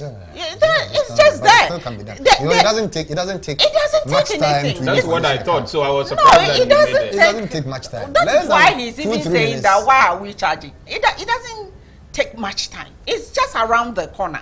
You know, but just that in the middle of the kind of things we have spread on stuffing platform, it's not very convenient there. Yeah. The machines are working, forklifts are working. How do you get people also to stand there and condition a vehicle? Okay, Madam, so it's just there. So they are there, they open, we move, they move along with them. They go there and they condition. Okay, Madam Salifu, I'm coming to you, but because this one is very much related, Madam, I can tell you, and KOD, swarm of messages. I'm getting the signals from my producers that I should be taking the calls because the lines are blocked. Yeah, but there's a key one related to what you said. He said it's possible that something can be taken from the movement there, because the last time I had the wallet in the car, and before I saw it myself, before it was moved to the other side, the wallet was not there. Sure. Oh, wallet. Is it the wallet for money in the car? The wallet. I don't know what is inside. Wallet He didn't for money say, in but the car? no, he says there's a wallet. He had a wallet. You might think it's something trivial, but for him, it's valuable to him because he's aware that he has this. Okay, let me let my... But if he had it, did he see it when it? He said he saw it according to the message. He didn't pick it from it. He said it was being moved, so he was hoping that it would be moved and then... Okay, so Madam Salifu, on your duplication bit that KOD talked about, and then I can pick the other questions coming on. Yes, that is right what he said, that the markets... It's duplicated. No, you see, the examination officer's role is to examine the vehicle because they do the input in the system. So it's not all the time that they go back to check, but when they are not satisfied with the market's report, they would want to go back and then go and double check. I don't think it takes so much time to do that. It takes, madam, because you don't have, how many markets do we have at Golden Union, for instance? Maybe we have about 2 or so. I think about 2. The markets are actually supposed to help or aid the London officers because they are supposed to know much about vehicles. So they are supposed to help the London officers, especially when they are looking for the engine codes and all that to establish the capacity of... They are specialized. They are specialized in doing those things. So that is why they are always there. But sometimes they go back to check the special features. Because you can decode the chassis. Sometimes they decode the chassis and the chassis will tell you that this vehicle is XLE and not LE. So they want to go and verify that. And when they go, sometimes even it is LE, but the LE is not on the what do you call it, on the vehicle. It's been removed. Okay. But isn't there a way you can dualize this process so that it's all done at the same time? You don't have to do one and go back and come and do another one. The verification can be done at the same time with the marking, can't it? Yes, sometimes they do that. They do it together. And then sometimes the examination officer sends the junior officer to go and examine and come back. Or when the marker does it, he wants to be sure that what the marker, the feedback the marker is giving to me, it's accurate or correct because I have decoded the chassis and it's giving me a different thing. Okay. So that is the reason why. I for some time, have been having problems with this special feature thing. It also didn't exist. It also came out, one day we woke up and realized that it has always been there. They were applying. You see, it has always been part of the vehicle valuation. The person to put certain additional functions on the car. Say, I want a limited edition. I want a leather seat. I want this. I want that. The first buyer bought it from the supplier. A Ghanaian who bought this car bought it from either auction or a dealer.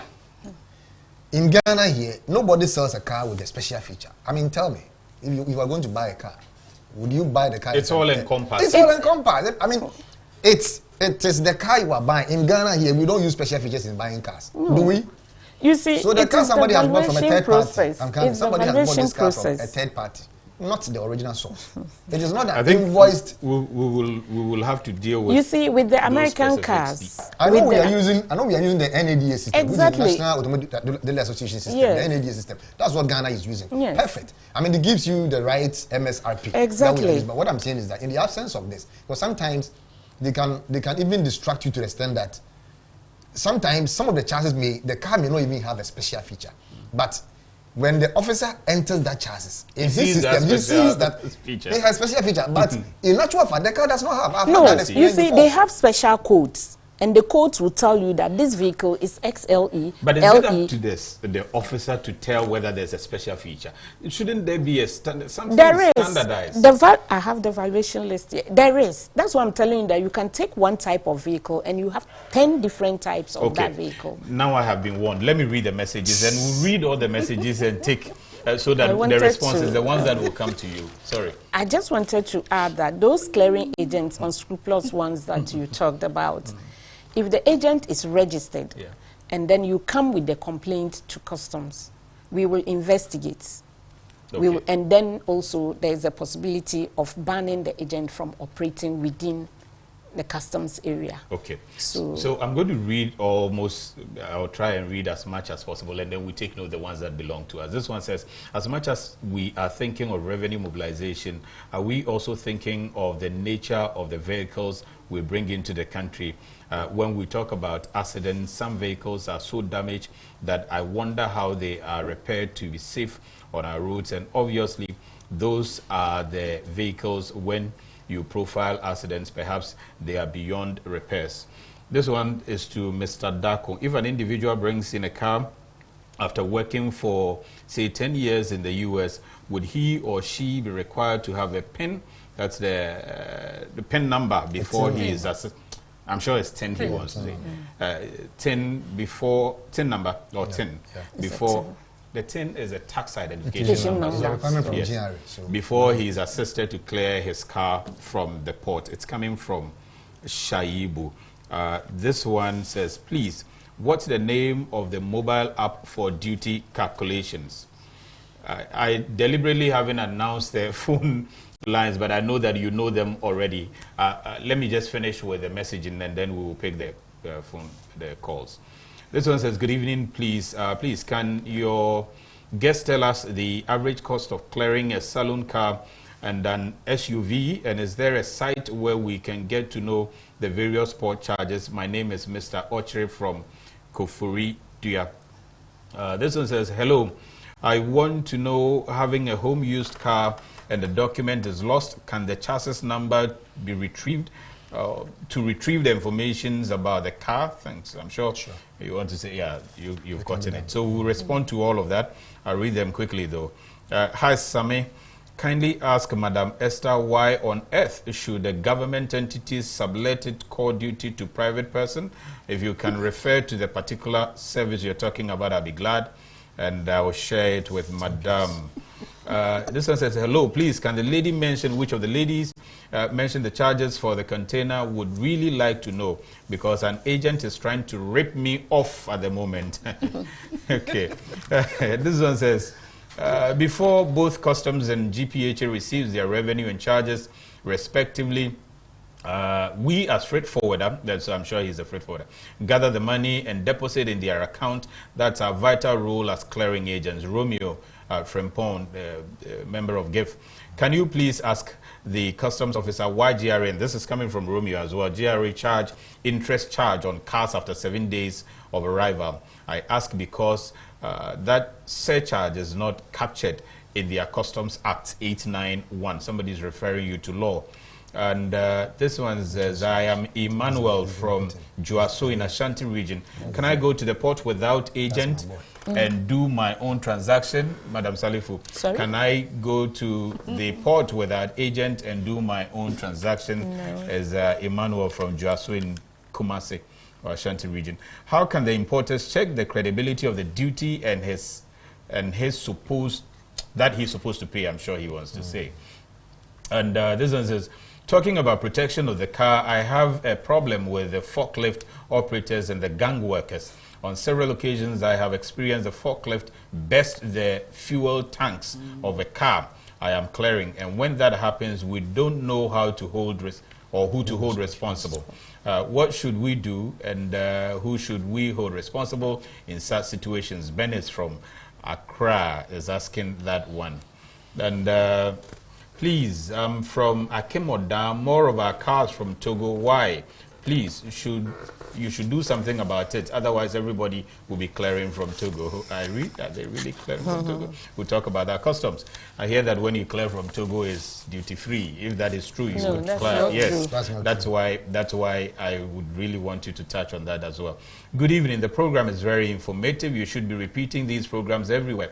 Now, so this is repeated. Tomorrow you can watch it on GTV, on GH1, and on Wednesday on GTV. The time is 8:30 on Monday, but it's not the full version though. Please let the custom officer go over the breakdown of the depreciation allowed in vehicles per their age. Thank you. Theo from Tema. Theo, time over time. Nat is on my neck. Please, is it by law to deal with clearing agent before you clear your goods from the port? Michael from Accra is asking that one. And which, please, is it mandatory that an individual importer should use the services of an agent? This is another one. Which importer is exempted from the many taxes at the port? In mind is a returnee of over 10 years. Okay, mine is a returnee over 10 years stay abroad, I'm sure. The first one, that's the first one, I think. I am Nuruddin from Bolga. The duty has reversed back to the old charges. I checked last month for my Toyota Matrix and it was about 8,700 Ghana cedis. And now I checked and it's 12,400 Ghana cedis. The 30% reduction is not working anymore. Is that a meaning? No, the fact that he checked in. Okay. It's so Nuruddin, you resend your message. So I will read a second. Assalamu alaikum, my brother. A brother brought in containers from Japan. A custom officer swindled him. Hey. After collecting a large sum of money. Up to date, the container and custom officer are nowhere to be found. What do you advise? This is the second time he has gone through this experience. I am watching for a response. Madam has taken notes. I'm sure we'll get a response. But do you know the custom officer that you're talking about? And did you report to the police? I'm sure Madam will take it from there. Hello, would you be able to tell me the cost of clearing a 2001 Toyota Camry on transit to be driven to Togo by myself? Kind regards, Fofo. Fofo, if you can send us the chassis number of your car or the VIN, the vehicle identification number, we should be able to help you. But also watch this program, the Trade Hub. You yourself can check the value, the estimated one for that matter. This one says, my vehicle was arrived in Tema last Thursday, 5th September, and it is yet to be cleared due to delays from the shipping company. Will I be charged penalty or demurrage because it has been over a week since the car arrived, or this will be borne by the shipping line since they are causing the delay? This is very major. I would like to know how many days of free storage is available to people with their cars at the Tema port. I ask because the shipping company who shipped my car have delayed in submitting invoice to the agent to proceed with the payment for handling charges, and the car has been at the port for 10 days now. Will I bear the demurrage cost, if any, or the shipping company will bear the cost? I think that point is well made. Please, may I know if I bought a car from Togo, how much duty I'm to pay compared to if imported from Europe or America through Ghana's port? Prosper from Etiwa West. Please, may I know? So it's repeated, Prosper, that same message I have read earlier. Good evening. Can't I, as an individual, clear my car without hiring an agent? From Alhaji Farrakhan in Winneba. That kind of question is coming a lot. So, Madam and KOD, the ball will be in your basket. Good evening. Please, how much duty do I have to pay for a Honda CR-V 2012 model? If you can send the chassis number, you'll be assisted, but you can also use the Trade Hub. This one says, please, I imported a Sprinter bus with my personal items inside. Am I supposed to pay for duty on the items as well as the vehicle? Can you please enlighten me more on the sundries and safe bond? He says he imported a Sprinter bus with his personal items. Is he supposed to pay for duty on the items as well as the vehicle? Okay. This one says, good evening to you all. I'm in California. I'm Clifford in Tema. I would like to know if your guest can give me a genuine site that I can order a car from. Thank you. Clifford, unfortunately, that's not their business. You can order your car. All they have to do is to assist you clear, and you pay the relevant monies to the state. Please, want to find out what one needs to do and have to change an ECOWAS car to GH registered car, and what one has to do if an ECOWAS car has broken down whilst he is in Ghana and his TVI happens to expire whilst his car is being worked upon, what one should do. This one says, why newer cars are expensive than older cars? Examples are 2019 Toyota Camry are expensive than 2015 Toyota Camry when clearing, according to this person. Sure. Good evening. I am Donald M. Brown from Lakeside Estate, Accra. I am former contract staff at GPJ. Okay, please tell the GPJ woman. Okay, no, it's okay. So that's Lakeside. That's a personal. You can always go to office. Good evening. On 2 occasions, cars I drove personally the source country before shipping came without the control boards. What is the process for seeking redress? I think that was asked earlier. Yeah. The car that he has driven before came to Ghana and it had no control board. Yeah, please kindly ask Madam Esther, how can an importer recognize a registered clearing agent? Okay, please ask Madam Esther that what is the work of the GPHA security on board of the vessel from work with the towing drivers on board. Today be today. Hello, please, I want to talk to you. Please let me know when to call. Okay, that's on the side. Okay, I've gotten you, Henry. Manufacturers invoice prices to dealers at wholesale prices, not retail prices, and customs duty valuations. Okay, if I want to follow, I don't think we'll end. Please don't they have CCTV cameras to monitor all activities and see whatever happens when removing vehicles from the containers? We have the drones technology today. They can use it to monitor activities in the delivery of vehicles. So I'll end here. Take the responses quickly, but I'll be unfair to those on the line. So let me pick that one. Just about 2 of them, and then I'll come to Madam Esther. You take from maybe the CCTV, and then Madam Salifu, and then KOD as well. Who do we have online now? Jojo from Takoradi. Hello, Jojo. Hello, good evening. Good evening, Jojo. Please make it snappy. You can realize that I'm running out of time. Yeah, my problem is that sometimes when you bring in car from overseas, right, and let's say you are charged a duty of 40,000. So, sorry, your line is not too clear. Hello, Jojo. If the car has to be auctioned, they have to consider the duty on the price that I have to pay. Okay. But it is 20,000 that we are looking for. Yeah. So if the car has to be auctioned more than 40,000. Okay. Because you are asking me to pay a duty of 40,000. Yeah. Now you are auctioning the car for very cheap. 20,000. Thank you, Jojo. That point is well made. Thank you, Jojo. Okay, so before we pick the next caller, good evening. This is Ohima from Tema. Good evening, Ion Port. Could you find out from customs why examination officers at Safe-Born Terminal request for duty payment receipt in this era of paperless?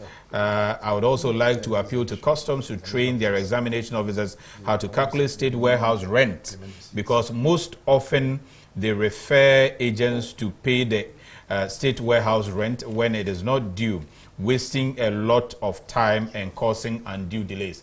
Caleb from Tema. Hello, Caleb. Hello. Yes, please go ahead. Hello, good afternoon. Please, I'm calling from Tema, and I have a problem with the container there.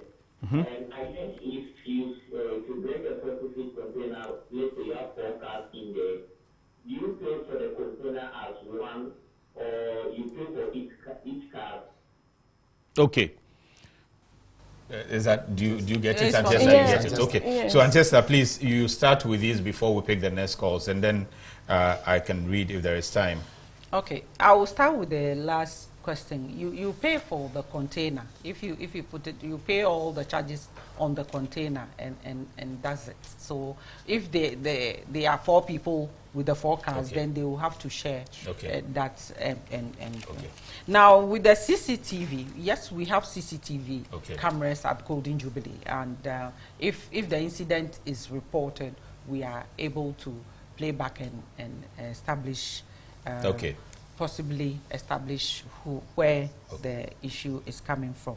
Now, security on board vessels is for 2 reasons. One of them is for check-ins to our waste. You know, when the vessels come in, we are discharging from them.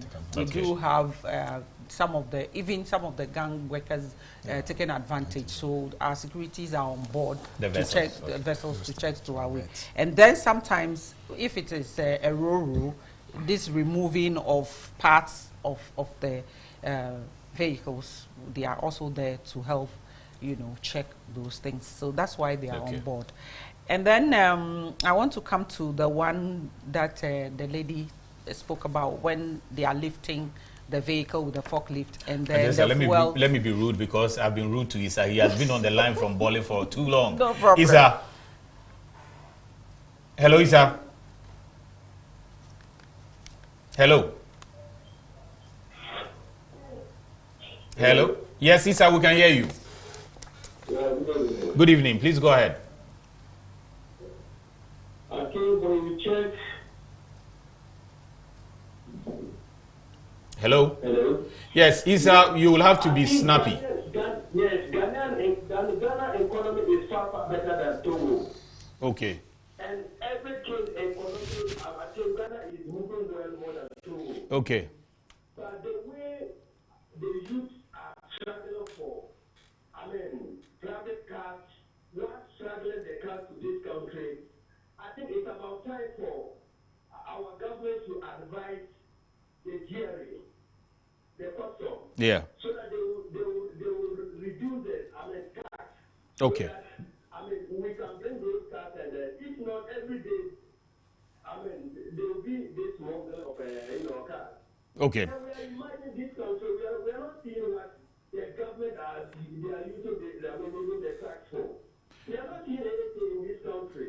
But day in and day out, we have been taking taxes, duty, but we are not seeing improvement in this country. Thank you, Isa. It's not good for the country.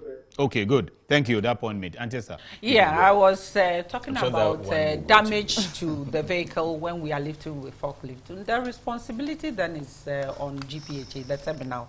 It happens, I must confess, it happens, and it's unfortunate. And what the person needs to do is to report it to, we have our officers responsible for the various platforms, so they will link it to our claims departments, and that will be done. Let me also acknowledge that it takes some time because we have insured our activities and we have to bring on board the insurance companies, and then we go through that process to pay for it. So that is done. And control balls, missing control balls, and in fact other parts, those little preferring to does happen. But like we said earlier on, with the conditioning, we are able to establish where the loss took place, and then if it's from the terminal, yes, of course. GPHA pays. GPHA, yes, of course. If it's from the terminal, save bond pays. Yes, if it's save bond pays, and then because we have licensed them, if there is any challenge, and they are not yielding, the people are able to complain to us, and we have that monitoring on them, and we are able to speak to them to pay for. Okay. So it's been done. Okay. I don't know whether I should answer the one why we have to concession some of our activity. I did say in the beginning, yes, I did. Okay. I did say in the beginning that we have the mandate to do that, and we do it for various reasons. Sometimes, you need more capital, and then you have to bring on board private operators. And when our terminals got congested, we have to bring on board private operators to operate ICDs to decongest the port. So, so necessities, yes, sometimes. Dr. Usu Ansah from Kwame Nkrumah University of Science and Technology says, my question is this, why do they base the charges on manufacturers' retail suggested price? No one buys cars at MRSP. I have purchased several new cars from the USA. Dr. Usu Ansah, University. So, Madam, with Doxone, and then you continue from there. Okay, then. Doctor, yes, that is the law in Ghana here, that we take the money. That is why we give you a percentage of depreciation. It is because we want to be fair to everyone. Because when you bring your vehicle and you tell us you paid $1,000 for it, same vehicle, another person comes and says, I paid $2,000. There's no uniformity. So the law says that take the manufacturer's suggested retail price, depreciate it down, depending on the age, and then you add your freight and insurance and calculate the duty. And then the others that belong to you as well. Yes. There was one person, Ima, who said was asking whether you need an agent to do business in there. Yes, you do, because Section 43 of our law mandates that you should, it's only clearing agents or freight forwarder who can clear on your behalf, unless otherwise the person is a self-declarant. And therefore, Ima, you need a clearing agent. Somebody also mentioned that a customs officer duped him. Yeah. I don't know if he reported that to the GRA or to Customs Division. Should he now? Well, he could. I mean, you should report, and then it will be investigated. Just like if an agent dupes can be reported to Customs, and then Customs will investigate. And if the person is a licensed clearing agent, his agency will be blocked, and probably he would be banned from working with Customs. And then somebody also said the 60, is it the 60 days penalty? Yes, and then also the auction, the fact that you auction below the price. Yes. And you don't give them the opportunity to buy. If you are auctioning at a cheaper price, then give it to him. No, normally they should have the opportunity to buy once you are at the auction, or even a day before the auction or 2 days before the auction. If you get there and you but offer auctioneers, are they able to identify that you are the right owner? Do they do no, that before? It's not the auctioneer, but you approach the state warehouse officer who is in charge, or the officer in charge of auctions at Customs. And say that this is my vehicle. This is my vehicle. You have to write to the commissioner about that, so that you can be given the first option to buy, if that is. There are certain situations where even somebody is given the option to buy, and when you come at the last minute, it could be given to you, being the owner of the consignment.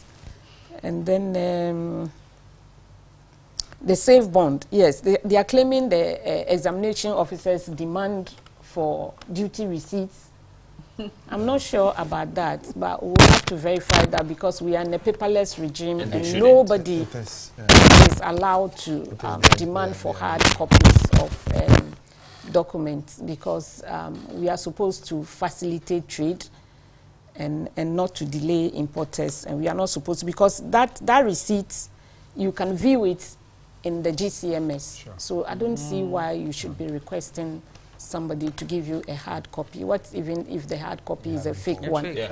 But is that happening? Have you heard it's happening. The one I was coming was one of my submission that I was going to make. Yeah, we are in a paperless regime. Officers are demanding, even it happens in my office. No, then Madam, you are in charge of that terminal. If no, any officer is demanding, I'm at Golden Jubilee. Oh, sorry, Golden Jubilee. Yes, please. So I'll verify from the in charge there, and then I would talk to him. And then the other thing is about the state warehouse rents at same safe bond and the delays that it causes them. I think that they are required to look in the system and know how many days after discharge. It's always indicated in the system, and if it's required that you pay your state warehouse rent, they would obviously ask you to go and pay.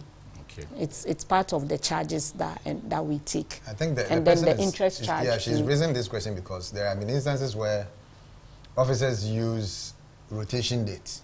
No, it shouldn't be the rotation. Yes, it should be arrival dates. Yes. That's 14 days per the current regulation. It is 14 days after. It should be not even the arrival date, but the day the vessel has finished discharging. The sailing date. Yes. The sailing yes. date. So that should be the case. Pay, I think, interest charges about 7 days after. Yes. Somebody also said, asked what we use the taxes for, and that we are taxing too much. So,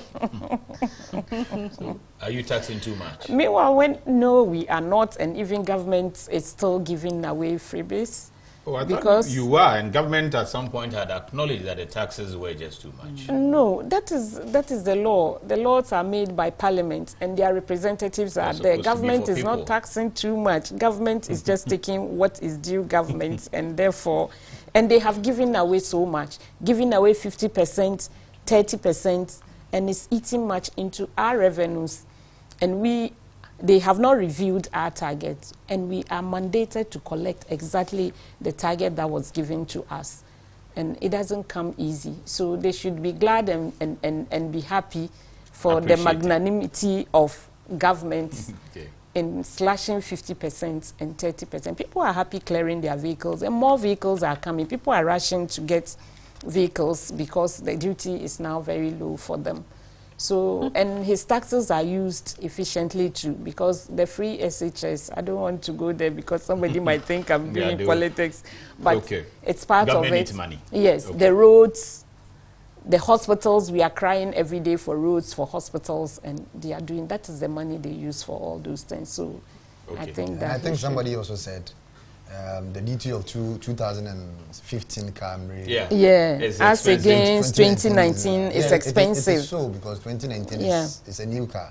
No, we are still within 2016. The MSRP of 2019 Toyota Camry, obviously higher than that of 2015. This is 4 years back, so you can't expect them to pay the same duty. Even though they have the same duty rates, because they are all 2.4, 2.5. It's 10%. And the depreciation is not the same. It's not the same. Yes, the but with 2019, we are now in September. Yes, so they will give 15%. But with 2014, 40%, so yes, 40%. And the values are different, because the 2019 car would obviously cost more than the 2015 car. And a gentleman who also asked whether he should pay duty on the car he has imported together with the enclosure. Yes. You have to pay the duty. Unless otherwise you have a passport. If they are personal effects and yes, personal effects, and it enjoins you to benefit from that. Okay. Edi from Kumasi also asked the same thing. So I'm sure Edida will also, that response will go for you. Now this one says, please and please, I have an issue with accident cars. At what discretion are these cars valued? And mostly they are an accident cars beyond imagination, yet the importers get the cars out, get them repaired and sell them to the public at the same values as that of non-accidented cars on the market. Thank you, Dave from London. Yes, the issue of accident cars would be an issue of policy. If there's policy to say that accident cars should be banned. Exactly. But once there's no policy to that effect, we cannot stop people from bringing them. I'm taking the quick round and then we end because I was borrowed some time. This one says, please, what website can we go to have some initial information of duty cost? How do they get the purchase price of the fresh car? Why do you pay more for bringing a new car to bringing a 3-year-old car?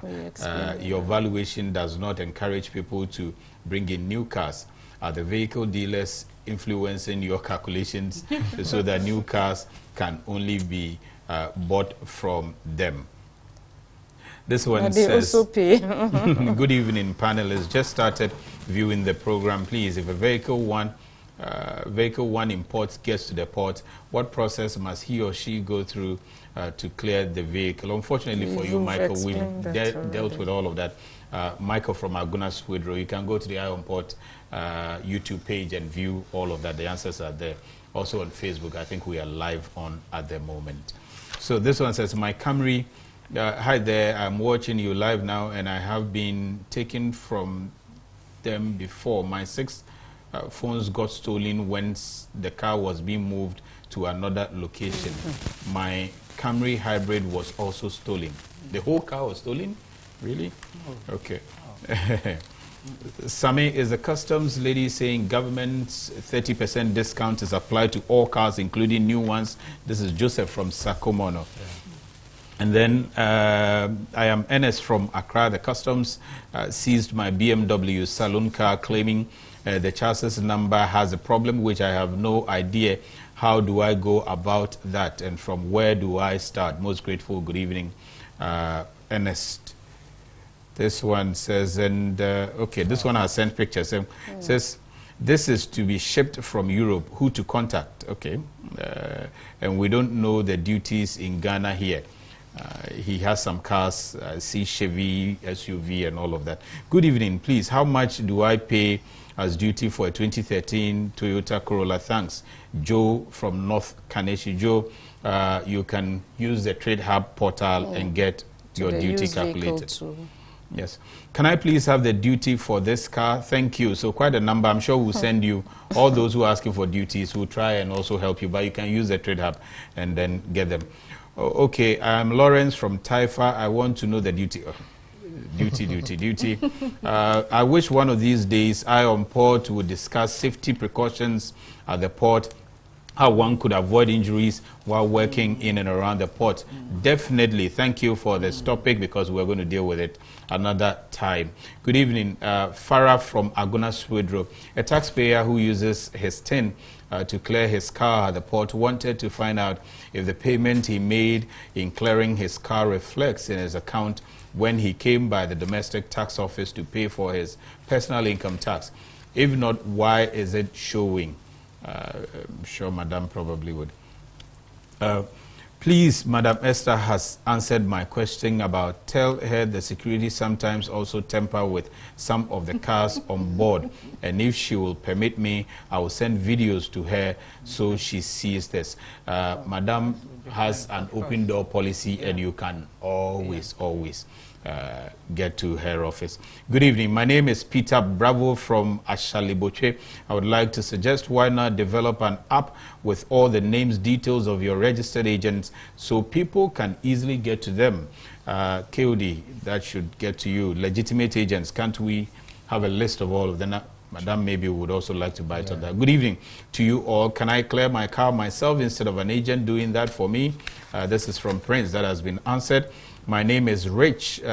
Please remind them of my question. Thanks. And your question says that, please, want to find out what one needs to do and have to change when they have to change an ECOWAS car to a Ghana registered number, car. And what one has to do if an ECOWAS car has broken down whilst he's in Ghana and his TVI happens to expire whilst his car is being worked upon. What should one do? This one says, good evening, I on board. Please let the customs know that the special features is inclusive of the home delivery value. So they should scrap that to avoid corruption and cheating of importers at examination level. Quick one. Hello, good evening, Sami. Operations at MPS Terminal 3 is another serious problem that the authorities have to look at. They have a very small examination platform, and some trucks can just go park there while the agent is not even ready to work on it. This is Benis Yaira, a freight forwarder. Hello, the scan at Terminal 3 is very, very small for the trucks that pass through it, which is causing damage every day. 3 weeks ago, all scans at MPS got spoiled, with exception of just one, which brought a huge traffic. It took about 3 days for individuals to get goods cleared from Terminal 3. Meanwhile, they run day and night shifts too. If you will bring MPS to answer some of these questions, we will be glad. That's coming from Benizi Ira in Accra. Sami, please, in which circumstances a vehicle is auctioned and is auction price lower than clearing fees? I just want to know more about that. This one says, my issue is not dealt with, and your issue is that, good evening, the program is very informative. Please let the custom officer go over the breakdown of the depreciation allowed, please. Theo from Tema, you can just go and watch again on the YouTube. There's quite a number of issues we have discussed.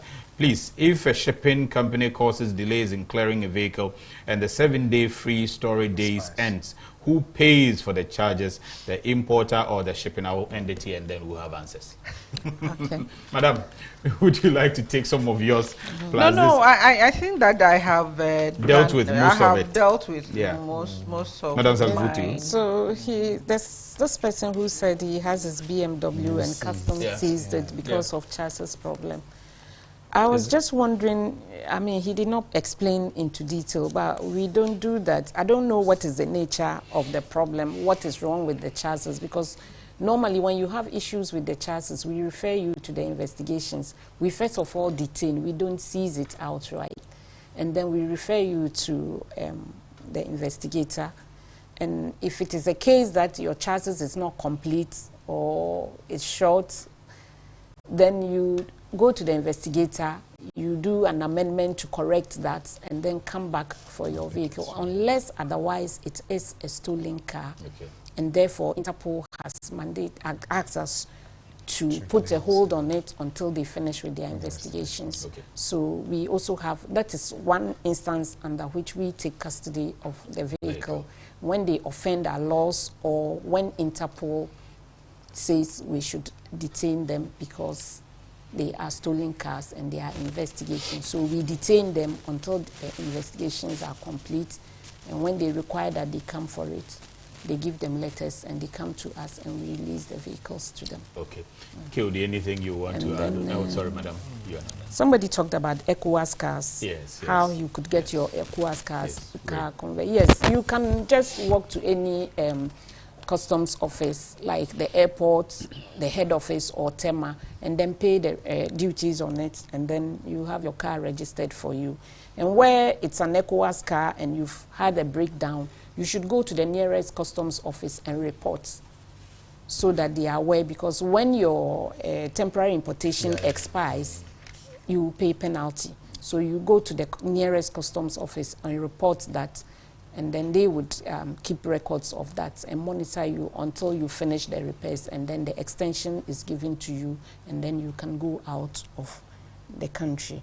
Okay. Somebody asked about, talked about the documents that are missing and whether it could be replaced. Yes, we have what we call certified true copies. Sure. And the person could come to the port. If he cleared the car through the port, he should come, and then it could be replaced for him. And then about the auction price too. Normally, when we are doing our auctions, we take the base price is the duty plus other charges. So we look at the duty first, because what we are interested in is our revenues.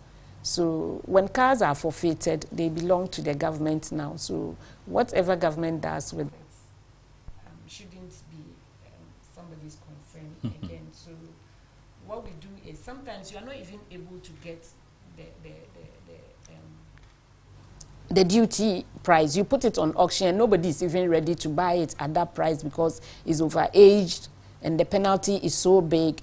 So that is why people need to make inquiries before they bring in cars, because I don't see how you would use your money to buy a car and come and abandon it at the port. And that is why duties on vehicles have been cut down so that everybody can take their car out of the port, avoid congestion, and then government makes their revenue too. Okay. Yes, I think somebody earlier on said he had given his document to an agent, and the person who was clearing a borehole truck, a rig, and then the agent is nowhere to be found. I will implore that person to, as a matter of agency, move to Gave Secretariat, opposite the GMPC or Old Meridian Hotel. You should just go to our secretariat and talk to our administrator, Mrs. Catherine Daniels, and we'll take it up from there. I mean, we need to know the stage that the agent got to before he lost contact. If he's able to go there, we can help him. He could also report to customs as well, so that the customs investigator to take it up and then investigate. And then if he's a licensed freight forwarder or agent, he could be sanctioned. In the case of how to get an accredited clearing agent or credible clearing agent. Can you have a list? Yes, we have a list of companies, and even if you want to have an agency that is credible, you can go to customs, you can even go to GAPOHA. We are licensed by customs, so every clearing agent has his operational license being issued by customs. We don't license our, it is customs that gives us operational license to operate vis-a-vis GAPOHA to also do business in the port. And it's renewable, every year. So if you want a credible clearing agency to do your work, you can go to even Give Secretariat. You can ask of ACHAG, QBAG, and all that. There are 4 other associations. And then everybody is credible until you deal with the person. I hope you know that. If you don't deal with the person, something happened, you might not know the character of the person. Just as Auntie Esther said, there are mentions in every society. So but currently, we have 4 what we call JCFFA, which is Joint Committee on Freight Forwarders Association of Ghana. We have actually met with Commissioner. We have decided to redeem our image. It's important. Because of that, we are forming what we call National Technical and Ethics Committee. And then we are asking for the blessings from customs, because at the end of the day, when an issue is referred to the committee and then we sit on it, investigate and come out with recommendation, we expect customs to take action. Otherwise, we cannot, weed these miscreants and some of these charlatans out. of the system. So that's a good point. That is what we are trying to do now. Okay. This man, if I don't read this one, I'm sure I'll be mad. Samuel from East Legon. He has sent the messages 21 times, and it's the same message, and he says you haven't read. I recently cleared Toyota Corolla S 2015, and the agent charged me 1,800 Ghana cedis for handling charges and 1,040 Ghana cedis for agent fee. Have I been cheated? My name is Samuel from East Legon. Yes, let me say this. The 1,800 should maybe the container. It was a containerized car. If it's a consolidated, the car was in a container. Mostly for salon cars, I know that is how much they pay, around 1,800 as handling charges. But the agency fee, well, I know for salon cars, the service charge is around 500 thereabouts. So I don't know maybe what he did, the extra that he did, that amounted to that 1,040. Maybe number plate is also 154 Ghana cedis. It's also part of it, and maybe other things that the agent may have done, which may have also contributed to that amount. So it cannot just be totally out of place. You need to actually find out what the agent actually did for him. I know that this, you don't often like it, but it's come up. They say they have been charged miscellaneous. I know I like that topic. And I'm saying that in this case, this one says, Ohima from Tema, one of the key challenges in clearing cars at the port is the time the DVLA representatives close, 3 p.m. If customs examination officers can release at 4:30 p.m., you could have customs release your car only for you to get to the DVLA rep. And you are told we have closed. Yeah. Meanwhile, customs and other agencies at the port close at 5 p.m. or even beyond. Yeah. DVLA is not being fair. Yeah. I needed to read this because she's also mounting. No, it's important. I have sometimes even suggested that DVLA thing should be either be given to GPHA to be part of their operation, because, like you said, customs, who are they actually spearhead the whole process at the port. If they are able to stay up to 5 or 6, why do you close at 4? Because they are to give the final release, and they stay up to 6. So why do you close at 4? It's a problem that I think that we need to look at it. Yeah, we need to deal with it. You swerve the miscellaneous. No, after the miscellaneous, like I said, let me tell you something. But it will take time. No, let me tell you something. Deal with it will take time, but you know something. Yeah. You know our fees and charges are published by Shippers Authority, right? And then if you want to go by what Shippers Authority has actually published that we should, collect as a service fee, you may not even have job to do. You understand? I mean, there are standards, but at times you have to, come down on it, and then. I will let Madam Esther take her bite, the summarized version before we close, and I'll let you have it. I'll let Madam have it before we close. Just 1 minute each. Because the miscellaneous there, it's a whole baggage. We'll deal with it at the appropriate time. Madam, as we are ending, what would you like importers and the general public to know? Yeah, we want our importers and the general public to know that as far as car clearance is concerned, we have a multiple of agencies that deal with it at the ports.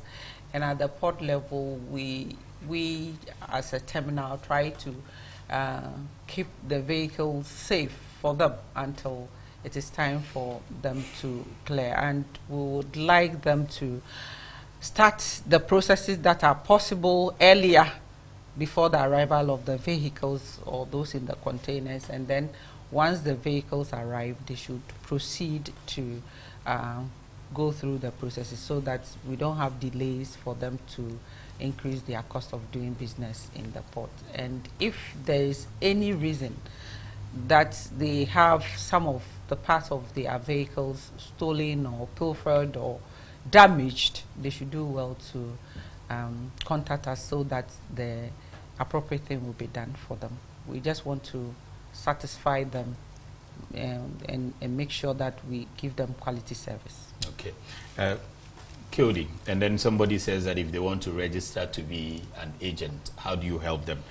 He's crying that if I don't ask you, he won't be happy. It is not a joke to be licensed as a freight forwarder. I mean, there are thorough procedures that you have to go through. For instance, you first have to register your company with Register General as a limited liability company first. Make sure you register with IRS, get your SNIT certificate.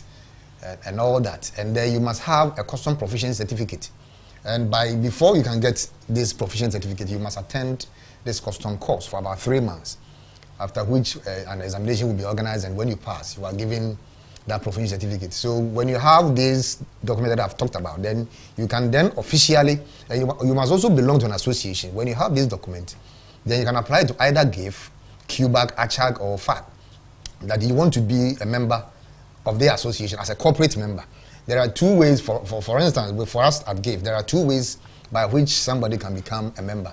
Either by licensure. By licensure means by attending the GIF Academy, and then when you complete, a certificate to begin with, that's a licensure certificate. It could be either diploma or highest diploma or something.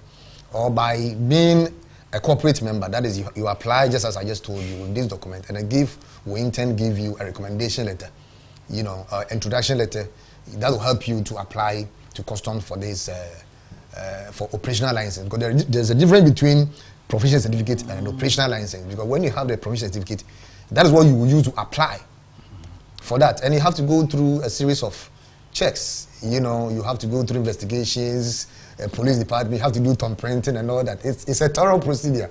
I mean, people think maybe you just stand up one day and then you own a company. No, it doesn't come like that. It doesn't come like it. It's a thorough procedure, because customs want to actually prune the system, make sure agencies working are very credible, just because of some of these fraudulent activities. So sometimes they have tightened up the procedure or the process a bit, and I think it's good for all of us. Okay. Yeah. Madam Salifu.